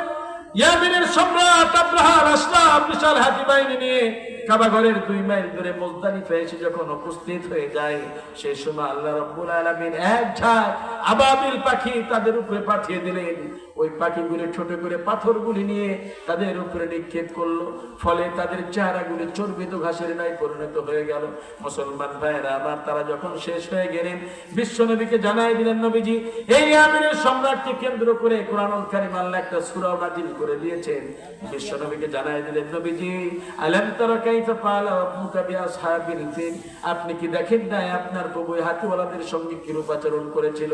আলাম ইয়াজাল কাইদাহুম ফি তাদলিল, আপনি কি দেখেন না আপনার প্রভু তাদের সমস্ত অপচেষ্টাকে নস্যাৎ করে দিয়েছিলেন? ওয়া আরসালা আলাইহিম তায়রান নাবাবিল, আপনি কি দেখেন না আপনার প্রভু তাদের উপরে ঝাঁকে ঝাঁকে আবাবিল পাখি পাঠিয়েছিলেন? তারমিহিম বিহিজারাতিন মিন সিজ্জিন, ওই পাখিগুলি ছোট করে আগুনের পাকানো কঙ্করগুলো নিয়ে তাদের উপরে নিক্ষেপ করেছিল। ফলে ফাজালাহুম কাসফিন মাকুল, তাদের চেহারাগুলি তোমার রব আল্লাহ তাআলা চর্বিত ঘাসের ন্যায় পরিণত করে দিয়েছিলেন। সুবহানাল্লাহ। এত কম? ইয়ামিনের সম্রাট যখন শেষ হয়ে গেল, বাণিজ্য কাফেলা ব্যবসার জন্য যারা গিয়েছিলেন দলে দলে মক্কার জমিনে প্রবেশ করতে আরম্ভ করলো। আব্দুল মুত্তালিব নিজের সন্তানের সন্ধানে, আব্দুল্লাহর সন্তানে কাফেলার লিডারের কাছে গিয়ে দাঁড়িয়ে যায় মক্কার গেটে। আমার সন্তান আব্দুল্লাহর কোনো খবর আছে নাকি? এইদিকে বিশ্বনবী দুনিয়ার জমিনে আসবে, না মেরা অস্থির হয়ে পড়েছে। বারাকাকে ডাক দিয়ে বললেন, ও বারাকা, সকলের স্বামী তাদের স্ত্রীর কাছে আসে, সকলের পিতা তাদের বাবার কাছে আসে, সকলের সন্তান তাদের পিতার কাছে আসে, কিন্তু আমার স্বামী আব্দুল্লাহ আমার কাছে এখনো আসে না কেন? ও বারাকা, যাও তো এগিয়ে যাও, আমার শ্বশুরের কাছে যাও, আমার স্বামী আব্দুল্লাহর এখনো কেন সন্ধান পাওয়া যায় না? কেননা মায়েরা যে সময় বাচ্চা হওয়ার জন্য শ্বশুর বাড়ি থেকে বাবার বাড়ি রওনা হয়ে যায়, শ্বশুর শাশুড়ির কাছ থেকে সালাম বিনিময় করে দোয়া চেয়ে রওনা হয়। মুরব্বী কেরাম দেখলে তাদের সকলের কাছ থেকে দোয়া চেয়ে বাবার বাড়িতে বিদায় হয়ে যায়। কিন্তু স্বামী একদিকে আড়ালে দাঁড়িয়ে আছেন, স্বামীর হাতটা ধরে বোনটি আমার ঘরের মধ্যে নিয়ে দরজা ব্লক করে স্বামীর পাটা জড়িয়ে ধরে বলে, স্বামী আবার, প্রাণের স্বামী, 4টি বছর সংসার করলাম, আপনার সঙ্গে আপনার উপযুক্ত খেদমত করতে পারি নাই। ও প্রাণের স্বামী, জানি না আমার যেন কেন ভয় ভয় হয়, মনে হয় বুঝি আমি আর জীবিত ফিরে আসতে পারবো না। স্বামী আমার, আমি যদি মৃত্যুবরণ করি আমারে ক্ষমা করে দিও, আর আমার গর্বে যে তোমার মানিক, এই মানিককে তুমি কখনো কষ্ট দিও না, আমারে কথা দাও। স্বামী যখন স্ত্রীর হাতটা ধরে একটু সান্ত্বনার বাণী শুনিয়ে দেয়, সকল পিতামাতা কিংবা মুরব্বী গ্রামের সান্ত্বনা দিয়ে বলতে আমার যন্ত্রণা শান্ত পেয়েছেন। স্বামীর হাতটা ধরতে পারলে তার চেয়ে 1000 গুণে নিজেকে সান্ত্বনা বলে অনুভব করে। কথা বলেন ঠিক কিনা? মুসলমান ভাইরা আমার, ইয়ামিনের সম্রাট শেষ হওয়ার পরে মা আমিনা বারাকাকে পাঠিয়ে দিলেন নিজের স্বামী আব্দুল্লাহকে কাছে চাই। বিবাহের 2 সপ্তাহ স্বামীর সঙ্গ পেয়েছিলেন, তারপরে হারিয়ে ফেলেছেন।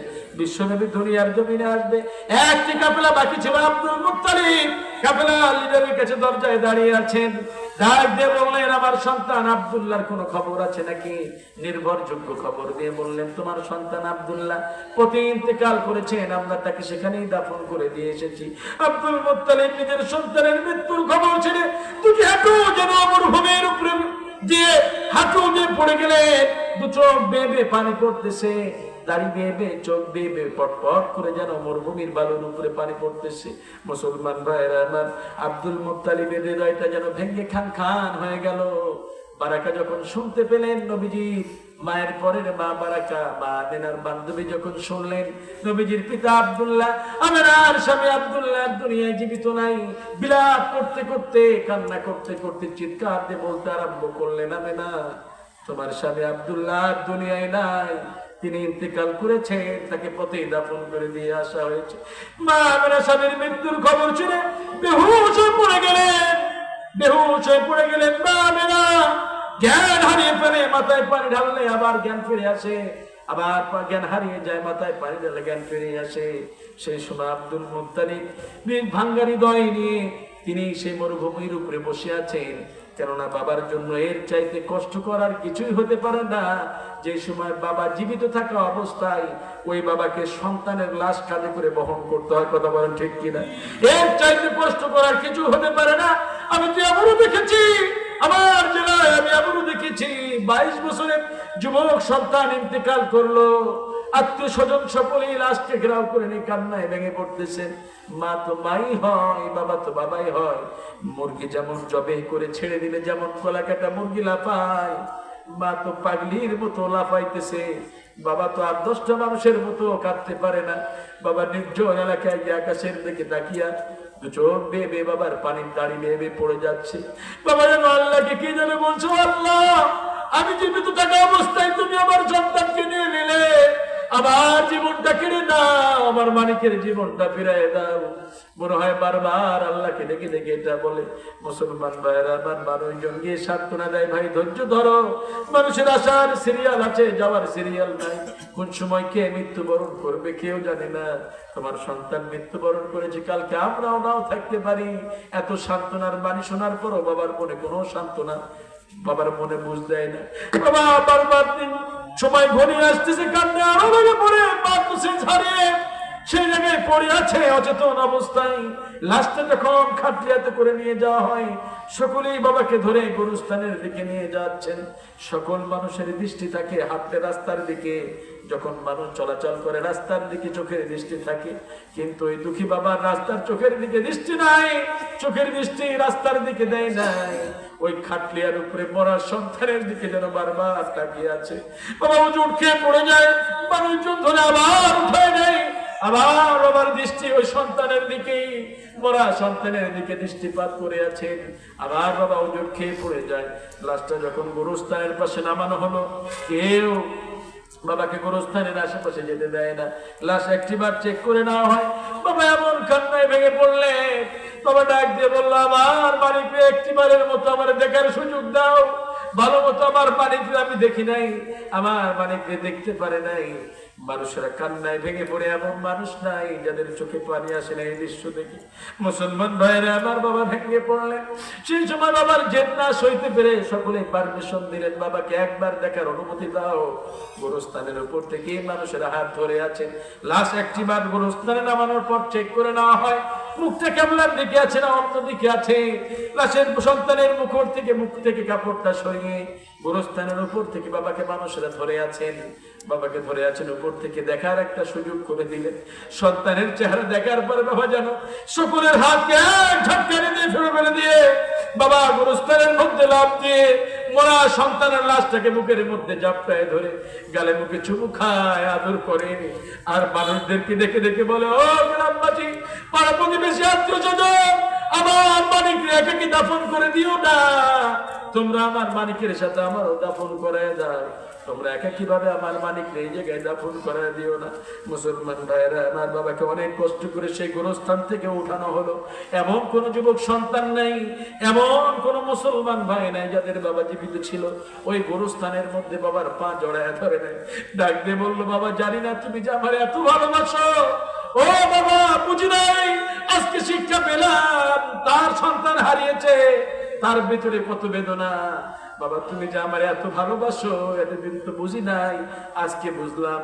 মুসলমান ভাইরা আমার এখানে অনেক আছেন বাবা হারাইতেন, মা হারাইতেন, অনেকেই সন্তান হারিয়ে ফেলেছেন।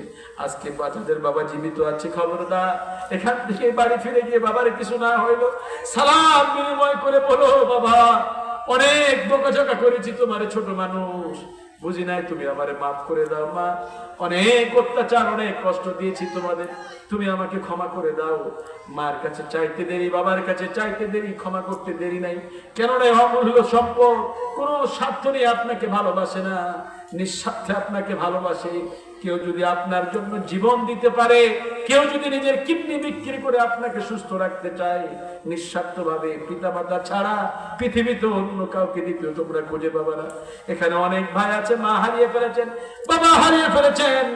আমি সে সমস্ত এতিম ভাইদের সঙ্গে আমি মুসাফির মানুষ, বাগদাবাসী কিংবা পার্শ্ববর্তীবাসী, কারা কারা এতিম মাকে হারিয়ে ফেলেছেন কিংবা বাবাকে হারিয়েছেন, কেউ সন্তানকে হারিয়েছেন, দোকানে হাত, এই মাহফিল থেকে আমরা আল্লাহকে দেখাই দিতে চাই। কে কে ভাই হারিয়ে ফেলেছেন একটু আমার সঙ্গে হাত তুলে দেখেন। আল্লাহ তুমি তাকিয়ে দেখো, গভীর রজনীতে মা হারাইতে, বাবা হারাইতে, সন্তান হারে, অনেকে হারিয়ে ফেলেছে। আল্লাহকে সন্তানকে হারিয়েছে, আল্লাহ ভালো মতো পিতা মাতার খেদমত করতে পারে নাই। আল্লাহ এতিমদের হাতের দিকে তাকাইয়া ওই পিতা মাতার খবর মিলে তুমি জান্নাতের ফুল বাগিচা বানায় দাও। আল্লাহ সন্তানের মুখের দিকে তাকিয়ে আল্লাহ ওই পিতা মাতার জীবনের গুনাহ খাতাগুলো তুমি মাফ করে দাও। আল্লাহ তুমি তাদেরকে কবুল আর মঞ্জুর করে নাও, সন্তানদেরকে ধৈর্য ধারণ করার তৌফিক দান করে দাও, পড়ছে আমিন। মুসলমান ভাইরা আমার, এই মাহফিল, এই মাদ্রাসা, কোরআন পড়া হোক, এই মাহফিল আজীবন থাক, এই মাদ্রাসা কিয়ামত অবধি পর্যন্ত জিন্দা থাকে, এটা আমরা চাইতে চাই না। এই মাদ্রাসার একটি টাকা দিয়ে আপনি সহযোগিতা করেছেন, এই টাকার নেকি আপনি পাবেন, আপনার পিতামাতা পাবে, সদকায়ে জারিয়া হিসেবে সব চলে যাবে।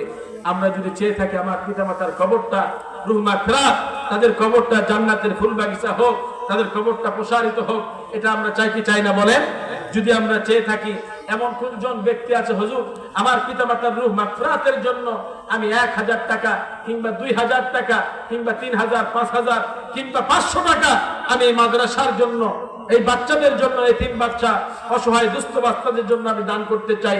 এমন কোনজন ব্যক্তি পিতাহারা এতিম, মাতাহারা এতিম সন্তান দাঁড়িয়ে সর্বপ্রথম বলবে হুজুর আমি দেব। এখান থেকে যাওয়ার পরে আম্মা বলে দরজায় ডাক দিবেন, কেউ নাই, দেখবেন দুঃখিনী মা ঘুমায় নাই, সকলে ঘুমিয়ে পড়েছে, মা ঘুমায় না। আপনি গিয়ে বলবেন মা তুমি কেন ঘুমাও না? তুমি যদি আমার মানে, তুমি যদি বাইরে থাকো, আমি মা আমার দু চোখে ঘুম আসে। ভাইজান, সেই মায়ের রূপ বা ফেরাতের জন্য মার খেদমত করতে পারেন নাই এমন কোন একজন ব্যক্তি, আমি দুইটা প্রতিষ্ঠান আমার আছে, নিজস্ব প্রতিষ্ঠান, ব্যক্তিগত প্রতিষ্ঠান, শতাধিক ছাত্র আমার ওই প্রতিষ্ঠানে আছে। আমি ওয়াদা দিচ্ছি এই মাদ্রাসার ওসিলায়, এই মাদ্রাসার মহব্বতে, আপনাদের মাদ্রাসার উন্নতি প্রকল্পে আমি আমার মাদ্রাসায়, আপনি আপনার মাদ্রাসায় দান করেন, আপনার পিতামাতার রুহ মাগফিরাতের জন্য আমি আমার ছাত্রদেরকে নিয়ে এক খতম করে কোরআন আপনার পিতামাতার জন্য পড়ে দেব। কে এমন একজন ব্যক্তি আছে হুজুর আমি 1000 টাকা কিংবা 500 টাকা দান করব, এমন কোনজন ব্যক্তি আছে? লিল্লাহি তাকবীর, লিল্লাহি তাকবীর। ভাই তাকবীর ধ্বনি চাই। আপনারা দেন নাই, যারা দিয়েছেন আপনি এমনিতে অনেক সময় দান করেছেন, যিনি দিয়েছেন আজকে ইনি দান করলেন, এনার দেখা থেকে আরো 2 জন দান করতে চায়, এমনও তো আল্লাহ তাআলা তাদের মন ঘুরাই দিতে পারে, পারে কি পারে না বলেন? আপনি একটু তাকবীর ধ্বনি দিয়ে আল্লাহকে রাজি খুশির জন্য আমরা আরো এক ভাইকে উৎসাহিত করবো যেন মাদ্রাসায় এনার দান পৌঁছে যায়। বলেন লিল্লাহি তাকবীর, লিল্লাহি তাকবীর। লুৎফুর রহমান আমাদের সম্মানিত মাহফিলের সভাপতি সাহেবের কাছে পিতামাতা নাই না? আরে আলহাজ PM লুৎফুর রহমান সাহেব, পিতামাতা কেউ নাই, 2 জনই ইন্তেকাল করেছেন। পিতামাতার রুহ মাগফিরাতের জন্য 2000 টাকা করেছেন দান। আল্লাহ তেনার দানকে কবুল করে নেন, পড়ছি আমিন। জানে মালে বরকত বাড়ায় দেন, পড়ছি আমিন। পিতামাতা যে ইন্তেকাল করেছে, আল্লাহ তেনাদের কবরগুলি তুমি জান্নাতের ফুল বাগিচা পরিণত করে দাও, পড়ে আমিন। আল্লাহ পিতামাতার এমন একজন সন্তান রেখে গিয়েছে পিতামাতা, আল্লাহ যে সন্তান পিতামাতার রুহ মাগফিরাতের জন্য তোমার মাদ্রাসা জিন্দা রাখার জন্য দান করতে চেয়েছে, আল্লাহ তুমি তাদের দানকে কবুল আর মঞ্জুর করে নাও। রোমান 100 টাকা নাকি? মাহমুদের দাদি 500 টাকা, কত এটা? 50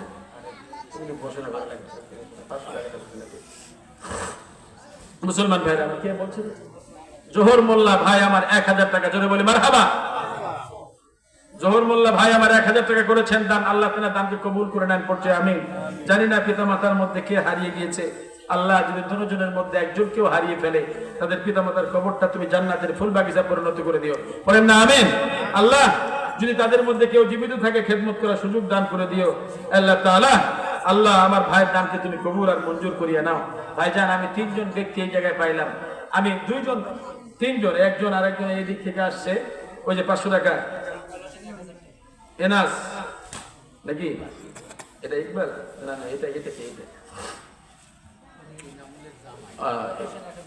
এনামুলের জামাই 1500 টাকা করেছেন দান, আল্লাহ তেনার দানকে কবুল করুন। এই নিয়ে 3 জন ব্যক্তি দান করেছেন, আমি কথা দিয়েছি 3 খতম কোরআন পড়বো। ভাইজান উঠে যাবেন না ভাই, আখিরি মোনাজাত করে যাব। যদি আখিরি মোনাজাত করে আপনি যেতে পারেন তাহলে আপনার জীবনের যত গুনাহ আছে আল্লাহ তাআলা সব মাফ করে দিবেন। কেননা যেখানে কোরআনের আলোচনা হয়, কোরআনের আলোচনা শেষে যখন আখিরি মোনাজাত হয়, আর আখিরি মোনাজাতের পরে যখন বান্দারা উঠে যায়, ফেরেশতারা চতুর্দিক থেকে বলতে থাকে কুমু মাগফুরাল লাকুম, তোমরা দাঁড়িয়ে যাও আর কেঁদো না, আল্লাহ তাআলা তোমাদের জীবনের সব গুনাহ খাতা মাফ করে দিয়েছে। এই জন্য আমরা আখিরে মোনাজাত করে যাব ইনশাআল্লাহ। যাবো তো ভাই?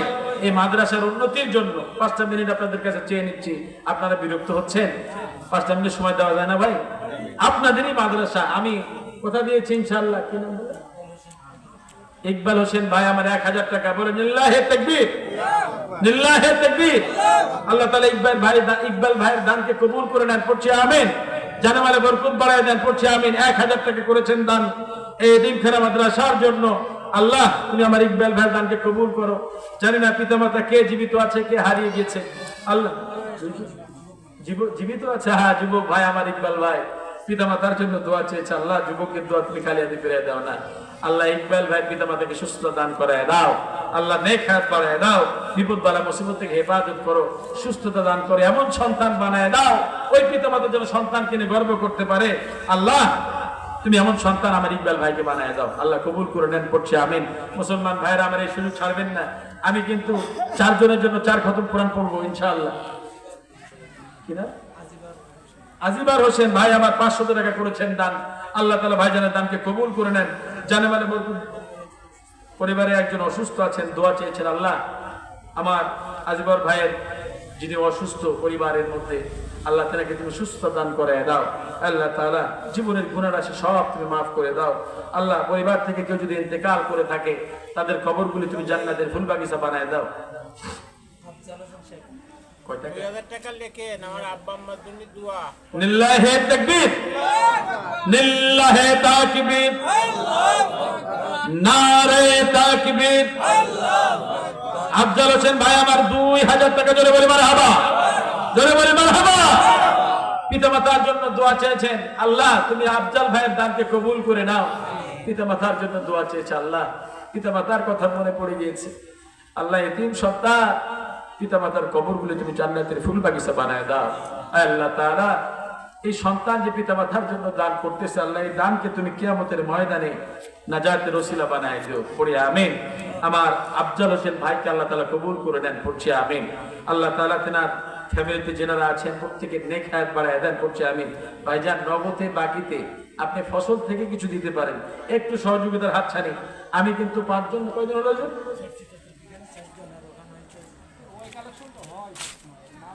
হ্যাঁ হ্যাঁ হ্যাঁ কালেকশন হচ্ছে ভাই, মাহফিল কর্তৃপক্ষ কালেকশনের জন্য আমাকে বলেছে, বুঝতে পারছেন? কালেকশন না হলে তো মাদ্রাসাগুলো কিভাবে চলবে?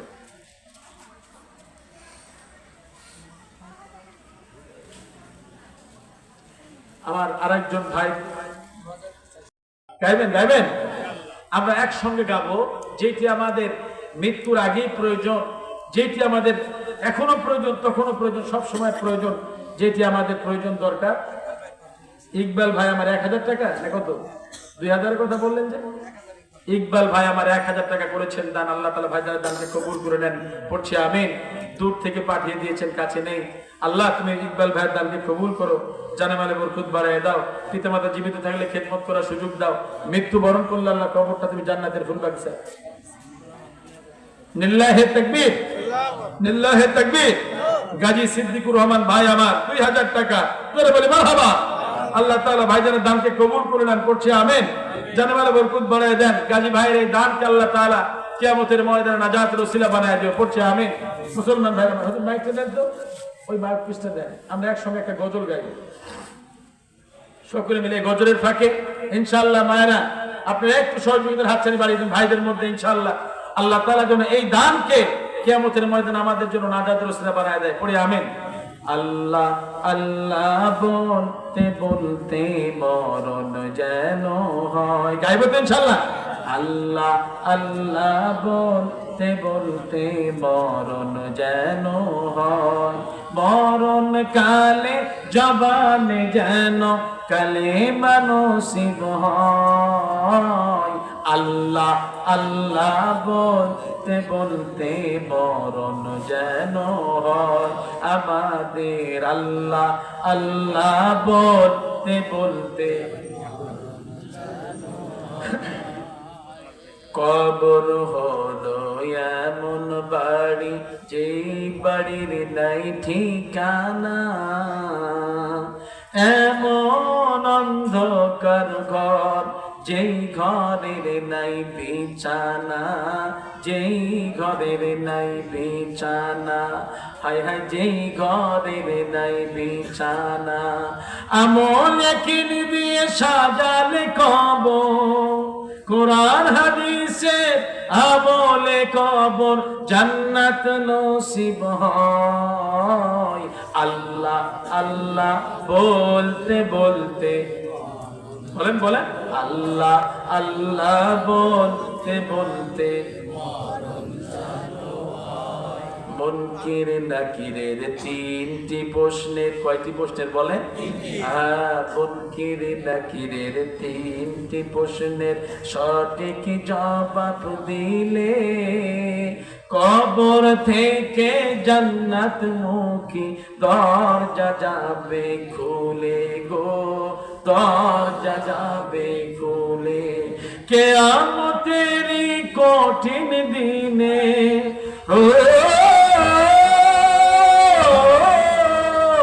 কিয়ামতেরি কঠিন দিনে নাই তো কোনো ভয়, আল্লাহ আল্লাহ বলতে বলতে মরণ যেন হয় আমাদের, আল্লাহ আল্লাহ বলতে বলতে মরণ যেন হয়, মরণ কালে জবান যেন কালে মানসিব হয়, আল্লাহ আল্লাহ বলতে বলতে মরণ যেন হয়। চাই কি চাই না? জোরে বলি মারহাবা। আল্লাহ কবুল করে নেন, করছে আমিন। মুসলমান ভাইরা আমার, আরেকজন 100 টাকা দান করেছেন, আব্দুর রশিদ ভাই আমার 100 টাকা করেছেন দান। আল্লাহ তেনার দানকে কবুল করে নেন। আমার আরেক ভাই আছেন যেনার বাড়িতে আজকে আমাদের হুজুরদের খাবার দাবার ব্যবস্থা করা আছে, নামটা আমার স্মরণ নেই, চুন্নু ভাই আমার, হ্যাঁ চুন্নু ভাই, তিনি মায়ের বিষয় নিয়ে কথা বলেছেন, আমাকে বলেছেন হুজুর আমার মায়ের জন্য একটু দোয়া করবেন। আমি মা যতদিন জীবিত ছিল আমি চাইনি যে আমি বিবাহ করে নিয়ে এসে আমার মায়ের সঙ্গে একটু ঝগড়া বিবাদ বাঁধুক। আমি আমার মাকে প্রাণের চেয়ে বেশি ভালোবাসি। আমার চুন্নু ভাইয়ের এই মায়ের ভালোবাসাকে আল্লাহ কবুল করে নেন, করছে আমিন। আল্লাহ তাআলা তেনার মায়ের কবরটা জান্নাতের ফুল বাগিচা বানায় দেন, করছে আমিন। আরো অনেক ভাই দোয়া চেয়েছেন, আল্লাহ প্রত্যেকের দোয়াকে কবুল করে নেন, প্রত্যেকে বিপদ বালা মুসিবত থেকে হেফাজত করেন, পড়ি আমিন।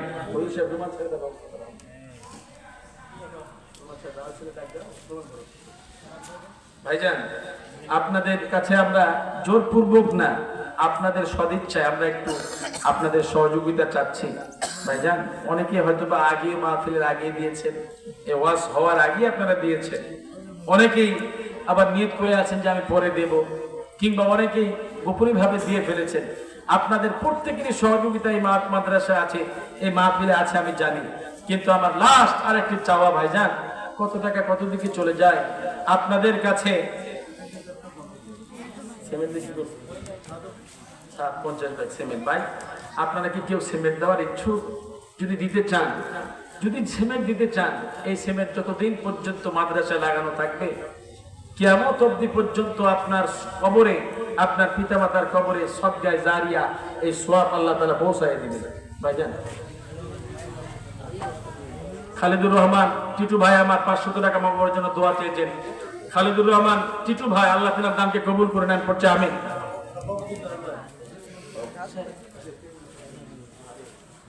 লিল্লাহি তাকবীর, লিল্লাহি তাকবীর, নারে তাকবীর।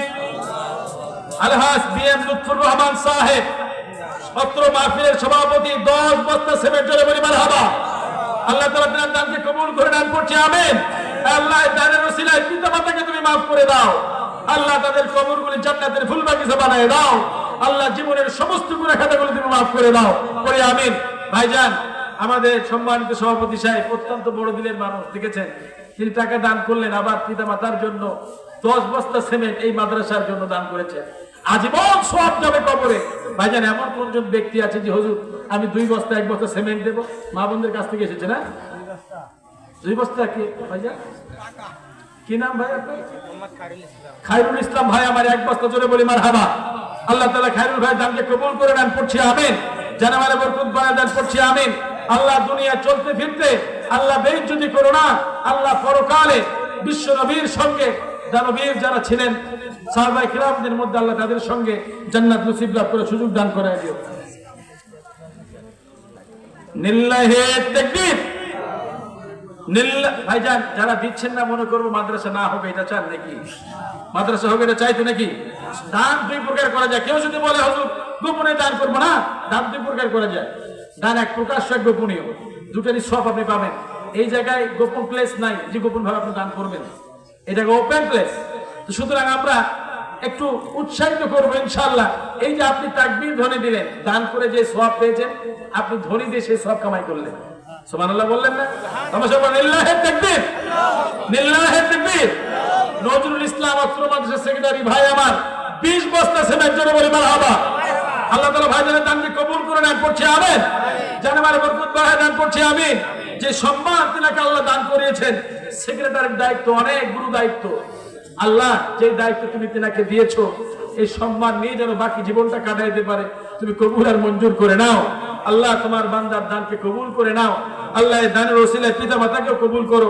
জানি না তাদের কেউ যদি মৃত্যুবরণ করে, তাদের কবরগুলি তুমি জান্নাতের ফুল বাগিচা বানায় দিও। জীবিত থাকলে খেদমত করার সুযোগ দান করাই দিও। ভাইজান 30 বস্তা 31 বস্তা উঠেছে।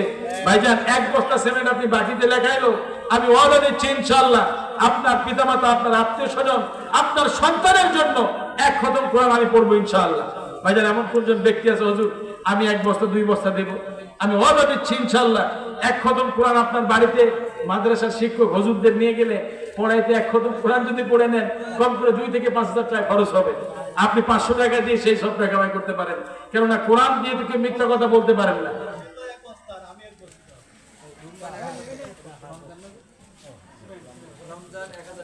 রমজান ভাই আমার 1000 টাকা জোরে বলি মারহাবা। আল্লাহ তাআলা রমজান ভাইয়ের দানকে কবুল করে নেন, পড়ছে আমিন। রুম্মান ভাই আমার 1 বস্তা সিমেন্ট, জোরে বলি মারহাবা। আল্লাহ তাআলা রুম্মান ভাইয়ের দানকে কবুল করে নাও, পড়ছে আমিন। আর কি আছে? আব্দুর রশিদ ভাই আমার আহারে 1 বস্তা সিমেন্ট দান করেছেন। আল্লাহ তুমি রশিদ ভাইয়ের দানকে কবুল আর মঞ্জুর করে নাও। আল্লাহ তাআলা যারা দান করতেছেন এই দানের ওসিলায় কিয়ামতের ময়দানে নাজাতের ওসিলা বানায় দিয়ে, পড়ছে আমিন। মিলন ভাই আমার 1 বস্তা সিমেন্ট করেছেন দান। আল্লাহ তুমি তার দানকে কবুল করে নাও, জানেমালে বরকত দাও। আল্লাহ এর দান বিনিময় আল্লাহ দুনিয়াতে কখনো তুমি অভাব-অনটন দিও না। আল্লাহ সমস্ত অভাব-অনটন দূরীভূত করে দিও। আল্লাহ তোমার মাদ্রাসা তোমার নবীর প্রতিষ্ঠার জিন্দা রাখার জন্য সর্বোত্তম প্রচেষ্টা চালিয়ে যাচ্ছে, সহযোগিতার হাত চালিয়ে দিচ্ছে। আল্লাহ তাআলা প্রত্যেকের দানকে তুমি কবুল আর মঞ্জুর করে নাও। কয় বস্তা হলো হুজুর সিমেন্ট?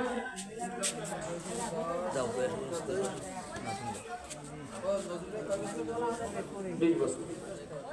কি লিখছে 2 বস্তা?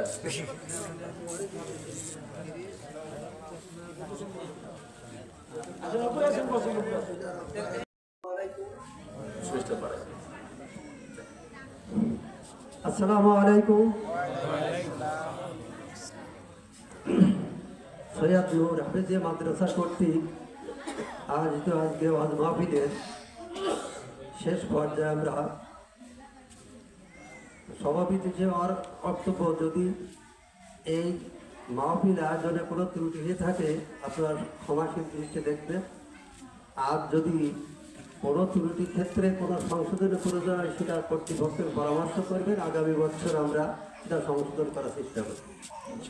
আমার আজকে একটা বিশেষ অনুরোধ, যেখানে কালেকশন হচ্ছিল আপনারা দাঁড়িয়ে রাখবেন মহাগ্রন্থ আল কুরআনের সূরা তাওবার 1:1:1 মানে 111। আমরা কোনো একটা গ্যারান্টি দিলি 1 নম্বর গ্যারান্টি দিছি, 1 নম্বর গ্যারান্টি এরকম কইনি। আল্লাহ 3 বার গ্যারান্টি দিয়েছে, তাহলে 1:1 সেই দৃষ্টিতে হলে 3 বার গ্যারান্টি দেওয়া গেছে। অর্থটা কি বলছে? আমি তোমাদের জান ও মালকে খরিদ করেছি এই শর্তে যে তোমাদের দেওয়া হবে জান্নাত। বোঝা যায়নি কথাটা? আমি তোমাদের জান ও মালকে খরিদ করেছি, এখানে কিন্তু চাই নাই, কিনে নেছে।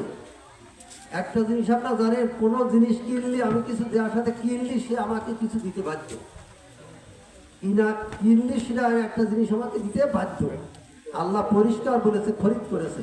কাজে আমরা আজকে এখানে যে দান আমরা যারা করেছি, নিঃসন্দেহ আমরা এর বিনিময়ে আল্লাহর কাছ থেকে কিছু আমরা পাবো, জোর করে নিতে পারবো। কারণ কি?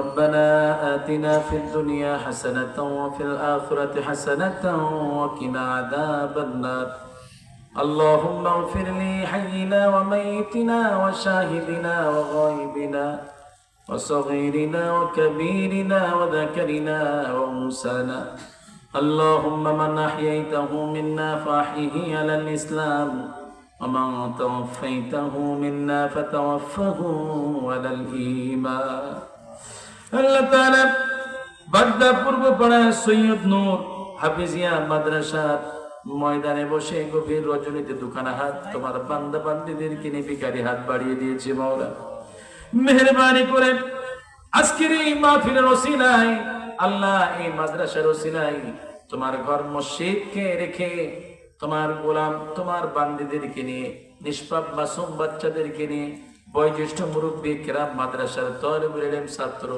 ওলামায়ে কেরাম, আল্লাহ মাতার তাজ পিতা সমতুল্য মুরব্বী কিরামদেরকে নিয়ে হাত উত্তোলন করেছি, জানি না কার হাতকে তুমি পছন্দ করবে। আল্লাহ যার হাত পছন্দ করো তার হাতের ওসিলায় আমাদের দোয়াকে তুমি কবুল আর মঞ্জুর করিয়া নাও। এই যে ভিখারির হাত বাড়াইলাম, পৃথিবীর কোন মানুষের কাছে আমরা বাড়াই না আল্লাহ, কেবল আপনার কাছেই সাহায্য চাই। তুমি আমাদের এই হাতকে ফেরাই দিও না, আমাদের দোয়াকে কবুল আর মঞ্জুর করিয়া নাও। আল্লাহ তাআলা, আল্লাহ মাহফিল শেষ সময় আখিরি মুনাজাত আমরা করতেছি, তোমার কাছে সাহায্য চাই। আল্লাহ মেহেরবানি করে এই মাহফিল ইন্তেজামিয়া কমিটি, আল্লাহ শ্রোতারা যারা এসে মাহফিলকে ধন্য করলেন, প্রত্যেকেই দান করেছেন, সহযোগিতা করেছেন। আল্লাহ যে যেভাবেই সহযোগিতা করেছে এই মাহফিলের ওসিলায় কিয়ামতের ময়দানে আমাদের জন্য আজকের এই মাহফিল নাজাতের ওসিলা বানায় দিও আল্লাহ। আল্লাহ তাআলা, আল্লাহ বড় রহমত এই বাগদাবাসী, তোমার ঘর মসজিদ আছে, মাদ্রাসা আছে, কোরআনের কারখানা আছে, হাফেজে কোরআন তৈরি হয়। আল্লাহ এই গ্রামবাসীর সহযোগিতায়, তোমার দেওয়া অর্থ থেকে তারা একটু হলেও সহযোগিতার হাতছানি বাড়ায় দেয়। আল্লাহ বিভিন্ন জনা বিভিন্ন দিক থেকে সহযোগিতা করেছেন, বাইরে থেকে অনেকেই সহযোগিতার হাতছানি বাড়িয়ে দিয়েছেন। আল্লাহ প্রত্যেকের এই শ্রম, এই দানকে তুমি কবুল আর মঞ্জুর করিয়া নাও। আল্লাহ আজকে মাহফিলের সভাপতি, মাহফিলের প্রধান অতিথি, মাহফিলের বক্তাগণ, মাহফিলের কমিটিবৃন্দ, আল্লাহ প্রত্যেককে তুমি কবুল আর মঞ্জুর করিয়া নাও। আল্লাহ এই মাহফিলকে প্রতিষ্ঠিত করতে গিয়ে আল্লাহ অনেক কষ্ট করেছেন অনেক ভাই, আল্লাহ ভালো মতো খাই নাই দেয় নাই, মানুষের দ্বারে দ্বারে ঘুরেছে, বিভিন্ন টেনশন, মাদ্রাসার শিক্ষকগণেরা অনেক কষ্ট করেছে। আল্লাহ মেহেরবানি করে তেনাদের এই শ্রমকে তুমি কবুল আর মঞ্জুর করিয়া নাও। আল্লাহ তাআলা এখানে পিতাহারা মাতাহারা এতিম সন্তানরা আমার সঙ্গে হাত উত্তোলন করেছে, অনেক মা বোনেরা হাত উত্তোলন করেছে, আল্লাহ অনেক যুবক ভাই হাত উত্তোলন করেছে। আল্লাহ নিষ্পাপ মাসুম বাচ্চারা হাত তুলেছে, তোমার বান্দিরা হাত তুলেছে। আল্লাহ যার হাত পছন্দ করো আমাদের দোয়াকে তুমি কবুল করো। আয় আল্লাহ, তোমার গোলামেরা দান করেছে, পিতা মাতা নাই, মৃত্যুবরণ করেছে, কেউ পিতাকে হারিয়েছেন, কেউ মাকে হারিয়েছেন, কেউ সন্তানকে, কেউ স্বামীকে, কেউ আবার মাকে অসুস্থ দেখেছেন, দোয়া চেয়েছেন, কেউ বাবার সুস্থতা চাই। আল্লাহ এই সমস্ত এতিমদের মুখের দিকে তাকাইয়া যারা দোয়া চেয়েছেন, যেভাবেই তাদের মনের নেক আশাগুলি তুমি কবুল আর মঞ্জুর করিয়া নাও। এখানে মা হারা এতিম, বাবা হারা এতিমরা আমাদের সঙ্গে হাত উত্তোলন করেছে। মাহফিল ছেড়ে যখন বাড়িতে যাই, দরজায় মা বলে ডাকি, মায়ের সাড়া পাই না। আমার মা যখন জীবিত ছিল, ওই হেরকিনটা নিয়ে টিম টিম করে বুড়ি মা জ্বালাইয়া রাস্তার দিকে দরজা খুলে এগিয়ে আসতো। পথিক কোনো মানুষকে দেখলে ডাক দিয়ে বলতো, আমার মানিক রে দেখেছো নাকি? কেউ বলতো দেখেছি, কেউ বলতে দেখি নাই। মায়ের মন যেন চনৎ করে উঠতো। আল্লাহ তাআলা, আমার বাবা বারবার ডাক দিয়ে বলে, বিবি রে, সন্তান ব্যবসা বাণিজ্যে লিপ্ত হয়েছে, বড় হয়েছে, সন্তানের জন্য চিন্তা করো না, সন্তান একাকী বাড়ি ফিরবে। মায়ের মন আর মানে না। বারবার আমার বাবার গিয়ে ধাক্কায় ধাক্কায় টেনে টেনে রাস্তার দিকে আগায় নিয়ে আসে। আল্লাহ তাআলা, আমি যখন গভীর রাত্রিবেলায় বাড়ি গেলাম, প্রাণের বিবি কলিজার টুকরো সন্তানেরা ঘুমিয়ে পড়েছে, কিন্তু আমার দুঃখী মা ঘুমায় না। দরজায় মা বলে লক করেছি, সঙ্গে সঙ্গে দরজা খুলে দেয়। আমি ডাক দিয়ে বলি, মা সকলেই ঘুমিয়ে পড়েছে, তুমি কেন ঘুমাও না? মা বলে, বাবারে, দেহ থেকে যদি প্রাণটা বাইরে থাকে, ওই দেহে কিছুই থাকে না, তুমি আমার কলিজার টুকরা নয়নের মনে। বাবা, তুমি যদি বাইরে থাকো, আমি মা আমার চোখে কেমনে ঘুম আসতে পারে? মা আমার খাওয়াইয়া দিয়ে নিজে খায়, তারপরে খায়। যেই মা আমার না খাওয়ায় কোনোদিন খায় নাই, মায়ের দুধ চুষে চুষে এত বড় হয়েছি। টানা 6 বছর মাকে কষ্ট দিয়েছি, 2 বছর মায়ের দুধ পান করেছি। কতবার যে মায়ের পেটে, মায়ের মুখে লাথি মেরেছি, কতবার যে বাবাকে ছোট্ট হাত যে আঘাত করেছি, একটিবারও তারা বিরক্ত হয় নাই। আজকে আল্লাহ অনেকের